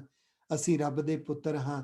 ਹਰ ਥਾਂ ਤੇ ਰੱਬ ਨੂੰ ਹਾਜ਼ਰ ਨਾਜ਼ਰ ਸਮਝ ਕੇ, ਮਹਿਸੂਸ ਕਰਕੇ, ਆਪਣੇ ਅੰਦਰੋਂ, ਆਪਣੇ ਆਪ ਵਿੱਚ ਗੰਭੀਰ ਤੇ ਸਹਿਜ ਰਹਿਣਾ ਸਿੱਖ ਜਾਣਾ। ਰੱਬ ਨੂੰ ਸਮਰਪਿਤ ਹੋ ਕੇ ਰੱਬ ਦੀ ਮਿੱਠੀ ਯਾਦ ਵਿੱਚ ਆਉਣਾ। ਲੋਕ ਤੁਹਾਡੇ ਤੋਂ ਜੈਲਸ ਹੋਣਗੇ, ਪਰ ਤੁਸੀਂ ਕਿਸੇ ਤੋਂ ਜੈਲਸ ਨਹੀਂ ਹੋਵੋਗੇ। ਇਹ ਗੱਲ ਯਾਦ ਰੱਖਿਓ, ਜਿਹਦੇ ਤੋਂ ਫਾਇਦਾ ਮਿਲ ਸਕਦਾ ਹੈ, ਜਿਹਦੇ ਤੋਂ ਕੋਈ ਸਿੱਖਣ ਨੂੰ ਮਿਲ ਸਕਦਾ ਹੈ, ਜਿਹੜਾ ਸਾਡੀ ਮਦਦ ਕਰ ਸਕਦਾ ਹੈ, ਉਹਦੇ ਚੰਗੇ ਕੰਮ ਨਾ ਦਿਸਦੇ ਹੋਣ, ਉਹਦੇ ਹਰ ਚੀਜ਼ ਮਾੜੀ ਦਿਸਦੀ ਹੋਵੇ, ਤੇ ਅਸੀਂ ਆਪਣਾ ਖੁਦ ਨੁਕਸਾਨ ਕਰ ਲਿਆ। ਘਰਾਂ ਵਿੱਚ ਹੋ ਜਾਂਦਾ ਹੈ, ਇੱਕ ਭਰਾ ਪੜ੍ਹਿਆ ਲਿਖਿਆ ਹੈ, ਉਸ ਭਰਾ ਕੋਲੇ ਪੈਸਾ ਹੈ, ਉਸ ਭਰਾ ਕੋਲੇ ਜਿਹੜੀ ਹੈ ਸਰਕਾਰੀ ਦਰਬਾਰੇ ਉਹਦੀ ਚਲਦੀ ਹੈ, ਪਰ ਦੂਜਾ ਭਰਾ ਆਪਣੀ ਇੰਫੀਰੀਅਰਿਟੀ ਕੰਪਲੈਕਸ ਦੇ ਵਿੱਚ ਆਪਣੇ ਭਰਾ ਦੀਆਂ ਤਰੱਕੀਆਂ ਤੋਂ ਜੈਲਸ ਹੋ ਗਿਆ। ਘਰਵਾਲੀ ਕੋਲੇ ਭਰਾ ਦੀਆਂ ਨੈਗੇਟਿਵ ਗੱਲਾਂ ਕਰਦਾ ਹੈ, ਉਹਦੀਆਂ ਚੁਗਲੀਆਂ ਕਰਦਾ ਹੈ, ਉਸ ਨੂੰ ਆਪਣੇ ਭਰਾ ਦਾ ਕੋਈ ਚੰਗਾ ਕੰਮ ਨਹੀਂ ਦਿਸ ਰਿਹਾ, ਉਹਨੂੰ ਆਪਣੇ ਭਰਾ ਦੀ ਕੋਈ ਮਿਹਨਤ ਨਹੀਂ ਦਿਸ ਰਹੀ। ਨੁਕਸਾਨ ਕੀ ਕਰਾ ਲਿਆ? ਜਿਹੜੇ ਭਰਾ ਨੇ ਮਦਦ ਕਰਨੀ ਸੀ, ਉਹ ਕਹਿੰਦਾ ਮੈਂ ਕੀ ਲੈਣਾ। ਇਹ ਭਾਈ ਬੱਲੂ ਜੀ ਵਰਗੇ, ਭਾਈ ਦੀਪਾ ਜੀ ਵਰਗੇ, ਭਾਈ ਨਾਰਾਇਣ ਦਾਸ ਵਰਗੇ ਗੁਰਸਿੱਖਾਂ ਨੇ ਗੁਰੂ ਪਾਤਸ਼ਾਹ ਤੋਂ ਪੁੱਛ ਕੇ ਸਾਡੇ ਕਪਾਟ ਖੋਲ ਦਿੱਤੇ। ਇੱਥੇ ਮੈਂ ਇੱਕ ਹੋਰ ਬੇਨਤੀ ਕਰਾਂ, ਆਪਣੇ ਪੁੱਤ ਨੂੰ, ਆਪਣੀ ਧੀ ਨੂੰ, ਮੈਂ ਵੀ ਕੋਸ਼ਿਸ਼ ਕਰਾਂਗਾ, ਤੁਸੀਂ ਵੀ ਕੋਸ਼ਿਸ਼ ਕਰਿਓ। ਭਾਈ ਗੁਰਦਾਸ ਜੀ ਨੇ 6 ਗੁਰੂ ਸਾਹਿਬਾਨਾਂ ਦੇ, ਗੁਰਸਿੱਖਾਂ ਦੇ ਨਾਮ ਲਿਖੇ ਹੋਏ ਨੇ ਇੱਕ ਵਾਰ ਦੇ ਵਿੱਚ, ਇੱਕੋ ਹੀ ਵਾਰ ਵਿੱਚ 6 ਗੁਰੂ ਸਾਹਿਬਾਨਾਂ ਦੇ ਅਨੰਨ ਪਿਆਰੇ ਗੁਰਸਿੱਖਾਂ ਦੇ ਨਾਮ ਲਿਖੇ ਨੇ। ਉਹ ਜਿਹੜੇ ਨਾਮ ਭਾਈ ਗੁਰਦਾਸ ਜੀ ਨੇ ਲਿਖੇ ਨੇ, ਇੱਥੇ ਮੈਂ ਬੇਨਤੀ ਕਰਾਂ, 80% ਅੱਜ ਪਰਿਵਾਰਾਂ ਨੂੰ ਇਹਨਾਂ ਨਿੱਕੀਆਂ ਨਿੱਕੀਆਂ ਗੱਲਾਂ ਦਾ ਪਤਾ ਨਹੀਂ, ਕਿਉਂਕਿ ਉਹਨਾਂ ਪਰਿਵਾਰਾਂ ਤੱਕ ਚੇਤਨਾ ਨਹੀਂ ਪਹੁੰਚਾਈ ਗਈ। ਉਹਨਾਂ ਦਾ ਕਸੂਰ ਨਹੀਂ ਹੈ, ਉਹਨਾਂ ਨੂੰ ਹਲੂਣੇ ਨਹੀਂ ਦਿੱਤੇ ਗਏ। ਹੋ ਸਕਦਾ ਹੈ ਸਾਡਾ ਪਰਿਵਾਰ ਵੀ ਉਸ 80% ਵਿੱਚ ਆ ਜਾਵੇ, ਜਿਨ੍ਹਾਂ ਨੂੰ ਨਹੀਂ ਪਤਾ ਕਿ ਗੁਰੂ ਭਾਈ ਗੁਰਦਾਸ ਜੀ ਨੇ 6 ਗੁਰੂ ਸਾਹਿਬਾਨਾਂ ਦੇ ਗੁਰਸਿੱਖਾਂ ਦੇ ਨਾਮਾਂ ਦੀ ਇੱਕ ਪੂਰੀ ਲਿਸਟ ਇੱਕ ਵਾਰ ਵਿੱਚ ਲਿਖ ਦਿੱਤੀ ਹੈ। ਅਗਲੀ ਬਾਤ ਯਾਦ ਰੱਖਿਓ, ਉਹਨਾਂ ਗੁਰਸਿੱਖਾਂ ਦੇ ਛੋਟੇ ਛੋਟੇ ਜੀਵਨ 4-4 5-5 ਪੰਕਤੀਆਂ ਦੇ ਵਿੱਚ ਭਾਈ ਮਨੀ ਸਿੰਘ ਸਾਹਿਬ ਨੇ ਲਿਖੇ ਨੇ। ਉਹਨਾਂ ਦੀ ਪੁਸਤਕ ਦਾ ਨਾਮ ਹੈ ਸਿੱਖਾਂ ਦੀ ਭਗਤ ਮਾਲ। ਹੋ ਸਕਦਾ 90% ਪਰਿਵਾਰ ਉਹ ਹੋਣ ਜਿਨ੍ਹਾਂ ਨੂੰ ਵਿਚਾਰਿਆਂ ਨੂੰ ਨਹੀਂ ਪਤਾ ਕਿ ਭਾਈ ਮਨੀ ਸਿੰਘ ਸਾਹਿਬ ਦੀ ਇਹ ਦੇਣ ਹੈ। ਤੀਸਰੀ ਗੱਲ ਯਾਦ ਰੱਖਿਓ, ਭਾਈ ਮਨੀ ਸਿੰਘ ਸਾਹਿਬ ਨੇ ਜਿਹੜੇ ਜੀਵਨ ਦੀ ਸਟੋਰੀ ਲਿਖੀ ਹੈ 5-6 ਪੰਕਤੀਆਂ, ਉਹ ਸਾਡੀ ਸਮਝ ਤੋਂ ਪਰੇ ਨੇ, ਕਿਉਂਕਿ ਸ਼ਬਦ ਬੜੇ ਗਹਿਰੇ ਨੇ, ਉੱਥੇ ਰਮਜ਼ਾਂ ਜ਼ਿਆਦਾ ਨੇ, ਕਿਉਂਕਿ ਛੋਟੀਆਂ 5 ਪੰਕਤੀਆਂ 'ਚ ਵੱਡੀਆਂ ਗੱਲਾਂ ਕਹਿ ਦੇਣੀਆਂ। ਉਹਨੂੰ ਭਾਈ ਵੀਰ ਸਿੰਘ ਸਾਹਿਬ ਜੀ ਨੇ ਨਖੇਰ ਕੇ ਥੋੜੀਆਂ ਥੋੜੀਆਂ ਵੱਡੀਆਂ ਸਟੋਰੀਆਂ ਬਣਾ ਕੇ ਇੱਕ ਪੁਸਤਕ ਲਿਖੀ ਹੈ। ਇਹ ਵੀ 80% ਪਰਿਵਾਰਾਂ ਤੱਕ ਜਾਣਕਾਰੀ ਨਹੀਂ ਪਹੁੰਚੀ। ਤੇ ਅਗਲੀ ਗੱਲ ਮੈਂ ਤੁਹਾਨੂੰ ਦੱਸ ਦੇਵਾਂ, ਉਹਦੇ ਵਿਸਥਾਰ ਵਿੱਚ, ਉਹਦੀ ਡਿਟੇਲ ਵਿੱਚ ਸਾਖੀਆਂ ਲਿਖੀਆਂ ਨੇ ਪ੍ਰਿੰਸੀਪਲ ਸਤਵੀਰ ਸਿੰਘ ਹੋਰਾਂ ਨੇ, ਔਰ 80% ਪਰਿਵਾਰਾਂ ਦੇ ਘਰਾਂ ਵਿੱਚ ਉਹ ਪੁਸਤਕ ਹੋ ਸਕਦਾ ਨਾ ਹੋਵੇ, ਹੋ ਸਕਦਾ ਨਾ ਹੀ ਪਤਾ ਲੱਗੇ। ਜੇ ਮਾਪਿਆਂ ਨੂੰ ਨਹੀਂ ਪਤਾ ਲੱਗਿਆ, ਸੋਚ ਕੇ ਦੇਖੋ ਬੱਚਿਆਂ ਨੂੰ ਕਿੱਥੋਂ ਪਤਾ ਲੱਗੇਗਾ। ਸਾਡਾ ਫਰਜ਼ ਬਣਦਾ ਹੈ ਇਹ ਚੇਤਨਾ ਜਗਾਈਏ, ਬੱਚਿਆਂ ਅੰਦਰ ਇਹ ਚੇਤਨਾ ਜਾਗ ਸਕਦੀ ਹੈ। ਤੇ ਨਾਲ ਮੈਂ ਅੱਜ ਸੁਜੈਸਟ ਕਰਾਂਗਾ, ਤੁਸੀਂ ਜ਼ਿੰਦਗੀ 'ਚ ਕੋਸ਼ਿਸ਼ ਕਰਿਓ ਕਿ ਪ੍ਰਿੰਸੀਪਲ ਸਤਵੀਰ ਸਿੰਘ ਜੀ ਦੀ ਇੱਕ ਪੁਸਤਕ ਹੈ, ਉਹਦਾ ਨਾਮ ਹੈ ਇਤਿਹਾਸਕ ਜੀਵਨੀਆਂ, ਪੁਰਾਤਨ ਇਤਿਹਾਸਕ ਜੀਵਨੀਆਂ, ਜਿਨ੍ਹਾਂ ਬਾਰੇ ਅਸੀਂ ਕੁਝ ਨਹੀਂ ਜਾਣਦੇ। ਉਹ ਪੁਸਤਕ ਜ਼ਰੂਰ ਪੜ੍ਹਿਓ, ਆਪਣੇ ਬੱਚਿਆਂ ਨੂੰ ਪੜ੍ਹਾਇਓ। ਮੈਂ ਕੋਸ਼ਿਸ਼ ਕਰਾਂਗਾ ਆਪਣੇ ਨਾਲ ਕਲਾਸ ਦੇ ਵਿੱਚ ਪਿਆਰੇ ਵੀਰ ਜੀ ਜੋ ਪੜ੍ਹੇ ਲਿਖੇ ਨੇ, ਆਪਣੇ ਆਨਲਾਈਨ ਸਕੂਲ ਦਾ ਸਾਰਾ ਸੈਟਅਪ ਤਿਆਰ ਕਰਵਾ ਰਹੇ ਨੇ, ਵੀਰ ਹਰਮੀਤ ਸਿੰਘ ਜੀ, ਮੈਂ ਉਹਨਾਂ ਦੀ ਮਦਦ ਲਵਾਂਗਾ। ਅਸੀਂ ਇੱਕ ਡਰਾਈਵ ਬਣਾ ਦਿਆਂਗੇ, ਉਸ ਡਰਾਈਵ ਦੇ ਉੱਪਰ ਇਹ ਸਾਰੀਆਂ ਪੁਸਤਕਾਂ ਅਪਲੋਡ ਕਰਕੇ ਅਸੀਂ ਤੁਹਾਨੂੰ ਇੱਕ ਲਿੰਕ ਭੇਜਾਂਗੇ, ਤੁਸੀਂ ਆਪਣੀ ਆਪਣੀ ਡਿਵਾਈਸ ਦੇ ਵਿੱਚ ਉਹ ਡਾਊਨਲੋਡ ਕਰ ਸਕਦੇ ਹੋ। ਸਾਡੇ ਕੋਲੇ ਜਿਹੜੀਆਂ PDF ਫਾਈਲ ਨੇ, ਉਹ ਇੰਨੀਆਂ ਪੁਸਤਕਾਂ ਨੇ। ਤੁਸੀਂ ਕੈਲਗਰੀ ਦਾ ਦਸ਼ਮੇਸ਼ ਕਲਚਰ ਦਾ ਦਰਬਾਰ ਦੇਖਿਆ ਨਾ, ਵੱਡਾ ਦਰਬਾਰ, ਜੇ ਸਾਰੇ ਦਰਬਾਰ ਦੇ ਵਿੱਚ ਇੱਕ ਵੱਡੀ ਲਾਇਬ੍ਰੇਰੀ ਬਣਾ ਦਿੱਤੀ ਜਾਵੇ, ਐਡੀ ਵੱਡੀ ਲਾਇਬ੍ਰੇਰੀ 'ਚ ਜਿੰਨੀਆਂ ਪੁਸਤਕਾਂ ਆ ਸਕਦੀਆਂ ਨੇ, ਉਹ ਸਾਰੀਆਂ ਪੁਸਤਕਾਂ ਅੱਜ ਇੱਕ ਡਰਾਈਵ ਤੇ ਮੈਂ ਕਲੈਕਸ਼ਨ ਕਰਕੇ ਰੱਖੀਆਂ ਨੇ। ਆਪਾਂ ਉਸ ਨੂੰ ਇੱਕ ਡਰਾਈਵ ਤੇ ਕਰਕੇ ਤੁਹਾਨੂੰ ਲਿੰਕ ਭੇਜਾਂਗੇ।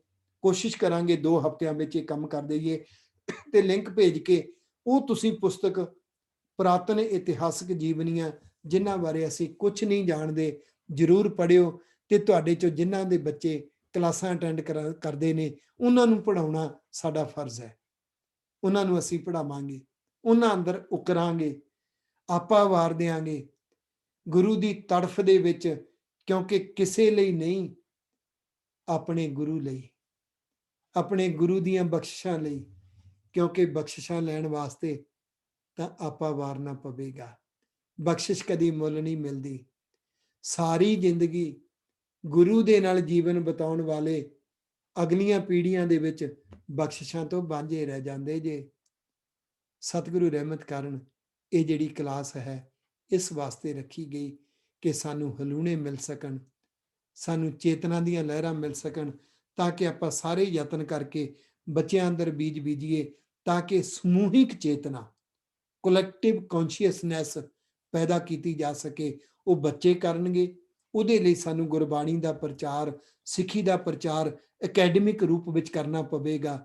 ਵਿਘਨ ਆਉਣਗੇ, ਰੁਕਾਵਟਾਂ ਆਉਣਗੀਆਂ, ਆਪਣੀ ਹੀ ਰੁਕਾਵਟਾਂ ਖੜੀਆਂ ਕਰਨਗੇ, ਆਪਣੀ ਵਿਘਨ ਖੜੇ ਕਰਨਗੇ।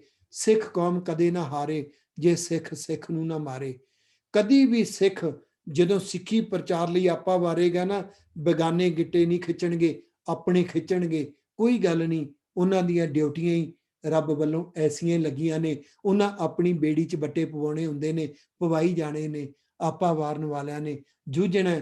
ਤੇ ਮੈਂ ਅੱਜ ਲਾਸਟ ਸਵਾਲ ਪੁੱਛਾਂਗਾ, ਤੁਹਾਡੇ 'ਚੋਂ ਕੌਣ ਕੌਣ ਨੇ ਜਿਹੜੇ ਆਪਾ ਵਾਰ ਕੇ ਗੁਰੂ ਦੇ ਸੰਦੇਸ਼ ਘਰ ਘਰ ਤੱਕ ਪਹੁੰਚਾਉਣ ਵਾਸਤੇ ਇਹ ਜਿਹੜਾ ਕਾਫਲਾ ਗੁਰੂ ਗਿਆਨ ਫੈਮਿਲੀ ਬਣ ਰਹੀ ਹੈ, ਇਸ ਫੈਮਿਲੀ ਦੇ ਮੈਂਬਰ ਬਣਨਾ ਚਾਹੁੰਦੇ ਨੇ? ਪਲੀਜ਼ ਹੱਥ ਖੜਾ ਕਰਨਾ। ਬੋਲੇ ਸੋ ਨਿਹਾਲ, ਸਤਿ ਸ਼੍ਰੀ ਅਕਾਲ। ਦੁਨੀਆ ਗੁਰਪੁਰਬ ਮਨਾਉਂਦੀ ਹੈ, ਅਸੀਂ ਗੁਰਪੁਰਬ ਮਨਾਉਣ ਦੀ ਅੱਜ ਤਿਆਰੀ ਕੀਤੀ ਹੈ। ਮੈਂ ਕੋਸ਼ਿਸ਼ ਕਰਾਂਗਾ ਕਿ ਮੰਗਲਵਾਰ ਦੀ ਸ਼ਾਮ ਨੂੰ ਤੁਹਾਨੂੰ ਇੱਕ ਰਿਮਾਈਂਡਰ ਭੇਜ ਦਿੱਤਾ ਜਾਵੇ ਕਿ ਅੱਜ ਮੰਗਲਵਾਰ ਹੈ, ਖਿੱਚ ਲਓ ਤਿਆਰੀਆਂ, ਕੱਲ ਨੂੰ ਬੁੱਧਵਾਰ ਆਉਣਾ ਹੈ, ਗੁਰੂ ਅੰਗਦ ਦੇਵ ਪਾਤਸ਼ਾਹ ਜੀ ਦੇ ਰੰਗ ਵਿੱਚ ਜੀਵਨ ਜਿਉਣਾ ਹੈ। ਤੇ ਇੱਕ ਮੈਂ ਹੋਰ ਸੁਝਾਅ ਦੇਵਾਂ, ਜਿਨ੍ਹਾਂ ਨੂੰ ਚੰਗਾ ਲੱਗਿਆ ਮੈਂ ਬਾਅਦ ਚ ਪੁੱਛਾਂਗਾ, ਕੀ ਆਪਾਂ ਆਪਣੇ ਆਪ ਨੂੰ ਕੰਟਰੋਲ ਕਰ ਸਕਦੇ ਹਾਂ ਕਿ ਬੁੱਧਵਾਰ ਵਾਲੇ ਦਿਨ, ਉਸ ਦਿਨ ਗੁਰੂ ਅੰਗਦ ਦੇਵ ਜੀ ਦਾ ਗੁਰਪੁਰਬ ਹੋਏਗਾ, ਅਸੀਂ ਉੱਥੇ ਬਿਲਕੁਲ ਨਹੀਂ ਬੈਠਣਾ ਜਿੱਥੇ ਹਾ ਹੂ ਚੰਚਲਤਾਈ ਹੋ ਰਹੀ ਹੈ? ਕੌਣ ਕੌਣ ਸਹਿਮਤ ਨੇ ਜੀ? ਵਾਹ, ਬੋਲੇ ਸੋ ਨਿਹਾਲ, ਸਤਿ ਸ੍ਰੀ ਅਕਾਲ। ਉਸ ਦਿਨ ਸਾਡੇ ਅੰਦਰ ਚੰਚਲਤਾਈ ਕਿਉਂ ਹੋਵੇ? ਫਿਰ ਜੇ ਸਾਡੇ ਅੰਦਰ ਗੁਰੂ ਦੇ ਪੁਰਬਾਂ ਵਾਲੇ ਦਿਨ ਅਸੀਂ ਗੰਭੀਰ ਨਹੀਂ ਹੋ ਸਕੇ, ਗੁਰੂ ਦੇ ਪੁਰਬਾਂ ਵਾਲੇ ਦਿਨ ਅਸੀਂ ਚੰਚਲਤਾਈ ਕੰਟਰੋਲ ਨਹੀਂ ਕਰ ਸਕੇ, ਫਿਰ ਅਸੀਂ ਬੱਚਿਆਂ ਨੂੰ ਕਿੱਥੇ ਸਿਖਾ ਦੇਵਾਂਗੇ? ਘਰਾਂ ਵਿੱਚ ਮਾਹੌਲ ਕਿੱਥੇ ਪੈਦਾ ਕਰ ਲਵਾਂਗੇ? ਮੈਨੂੰ ਖੁਸ਼ੀ ਹੈ ਤੁਸੀਂ ਅੱਜ ਜੇ 30 ਪਰਿਵਾਰ ਜੁੜੇ ਹੋਏ ਹੋ, ਤੁਸੀਂ 30 ਨਹੀਂ ਹੋ। ਇੱਥੇ ਤੇ ਗੁਰੂ ਪਾਤਸ਼ਾਹ ਨੇ ਸਾਨੂੰ ਇੱਕ ਮਿਸ਼ਨ ਦਿੱਤਾ ਹੈ, ਇੱਕ ਇੱਕ ਸਿੱਖ ਕਿੰਨਿਆਂ ਦੇ ਬਰਾਬਰ? ਸਵਾ ਲੱਖ ਦੇ ਬਰਾਬਰ ਹੈ। ਜੇ ਗੁਰੂ ਕਾ ਗੁਰਸਿੱਖ ਜੰਗੇ ਮੈਦਾਨ ਵਿੱਚ ਸਵਾ ਲੱਖ ਦੇ ਬਰਾਬਰ ਹੈ, ਤੇ ਹਰ ਗੁਰਸਿੱਖ ਆਪਣੀ ਜ਼ਿੰਦਗੀ ਵਿੱਚ ਪਤਾ ਨਹੀਂ ਕਿਤਨਿਆਂ ਦੇ ਅੰਦਰ ਇਹ ਹਲੂਣਾ ਭਰ ਸਕਦਾ ਹੈ, ਪਰ ਹਰ ਕੋਈ ਨਹੀਂ ਬਣ ਸਕੇਗਾ ਜਿਨ੍ਹਾਂ ਅੰਦਰ ਜਜ਼ਬਾ ਹੋਏਗਾ। ਬੁੱਧਵਾਰ ਨੂੰ ਮੰਗਿਓ ਗੁਰੂ ਅੰਗਦ ਦੇਵ ਪਾਤਸ਼ਾਹ ਤੋਂ, ਸਤਿਗੁਰੂ ਜੀ ਸਾਨੂੰ ਤੜਫ ਦੇ ਦਿਓ, ਸਾਨੂੰ ਹਲੂਣਾ ਦੇ ਦਿਓ, ਅਸੀਂ ਤੁਹਾਡੀ ਚੇਤਨਾ ਦੇ ਵਾਰਿਸ ਬਣੀਏ। ਕੌਮ ਦੇ ਅੰਦਰ ਕਲੈਕਟਿਵ ਕੌਨਸ਼ੀਅਸਨੈਸ ਜਗਾਉਣ ਦੀ ਲੋੜ ਹੈ, ਔਰ ਉਹ ਇੱਕ ਰੈਵੋਲੂਸ਼ਨਰ ਵੇਵ ਹੋਵੇ। ਉਹ ਰੈਵੋਲੂਸ਼ਨਰ ਵੇਵ ਐਸੀ ਹੋਵੇ ਜਿਹਦੇ ਤੇ ਪ੍ਰੈਕਟੀਕਲ ਰਿਜ਼ਲਟ ਸਾਹਮਣੇ ਆਉਣ। ਔਰ ਮੈਂ ਬੇਨਤੀ ਕਰਾਂ, ਕੈਨੇਡਾ ਉਹ ਦੇਸ਼ ਹੈ ਜਿਸ ਦੇਸ਼ ਵਿੱਚ ਅਗਲੀ ਪੀੜ੍ਹੀ ਸਿੱਖੀ ਦਾ ਪ੍ਰਚਾਰ ਕਰੇਗੀ। ਭੈਣ ਗੁਰਵਿੰਦਰ ਕੌਰ ਕੁਝ ਕਹਿਣਾ ਚਾਹੁੰਦੇ ਨੇ ਵਿਨੀਪੈਗ ਤੋਂ।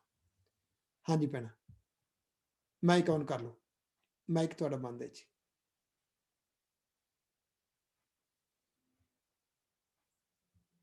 ਓਕੇ, ਹਾਂਜੀ ਤੁਹਾਡਾ ਮਾਈਕ ਮੈਨੂੰ ਲੱਗਦਾ ਚੱਲਿਆ ਨਹੀਂ ਪੈਣਾ।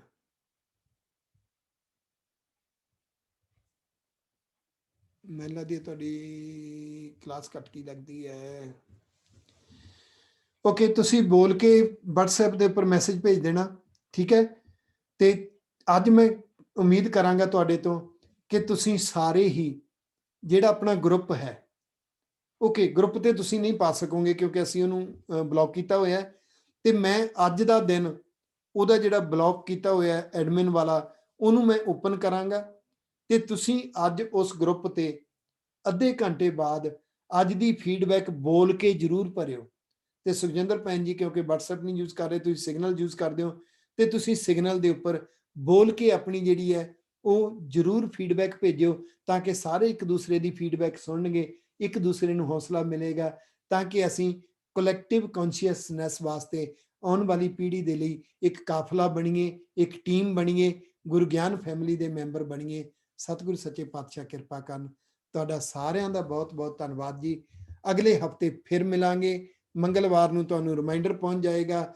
ਬੁੱਧਵਾਰ ਨੂੰ ਆਪਣੇ ਆਪਣੇ ਘਰਾਂ ਵਿੱਚ ਗੁਰੂ ਅੰਗਦ ਦੇਵ ਪਾਤਸ਼ਾਹ ਜੀ ਦੀ ਬਖਸ਼ਿਸ਼ ਦੇ ਪਾਤਰ ਬਣਾਂਗੇ। ਆਪਣੇ ਆਪਣੇ ਬੱਚਿਆਂ ਨੂੰ ਪ੍ਰੇਰਿਤ ਕਰਾਂਗੇ। ਭੁੱਲਾਂ ਚੁੱਕਾਂ ਦੀ ਖਿਮਾ ਜੀ। ਵਾਹਿਗੁਰੂ ਜੀ ਕਾ ਖਾਲਸਾ, ਵਾਹਿਗੁਰੂ ਕੀ ਫਤਿਹ। ਵਾਹਿਗੁਰੂ ਜੀ ਕੀ ਬੋਲੇ ਫਤਿਹ। ਸੋ ਨਿਹਾਲ। ਸਤਿ ਸਤਿ ਸ੍ਰੀ ਸ੍ਰੀ ਅਕਾਲ। ਅਕਾਲ। ਬਹੁਤ ਬਹੁਤ ਧੰਨਵਾਦ ਜੀ ਵਾਹਿਗੁਰੂ ਜੀ ਸਾਰਿਆਂ ਕਾ ਦਾ ਜੀ। ਖਾਲਸਾ। ਵਾਹਿਗੁਰੂ ਜੀ ਕਾ ਖਾਲਸਾ, ਵਾਹਿਗੁਰੂ ਜੀ ਕੀ ਫਤਿਹ।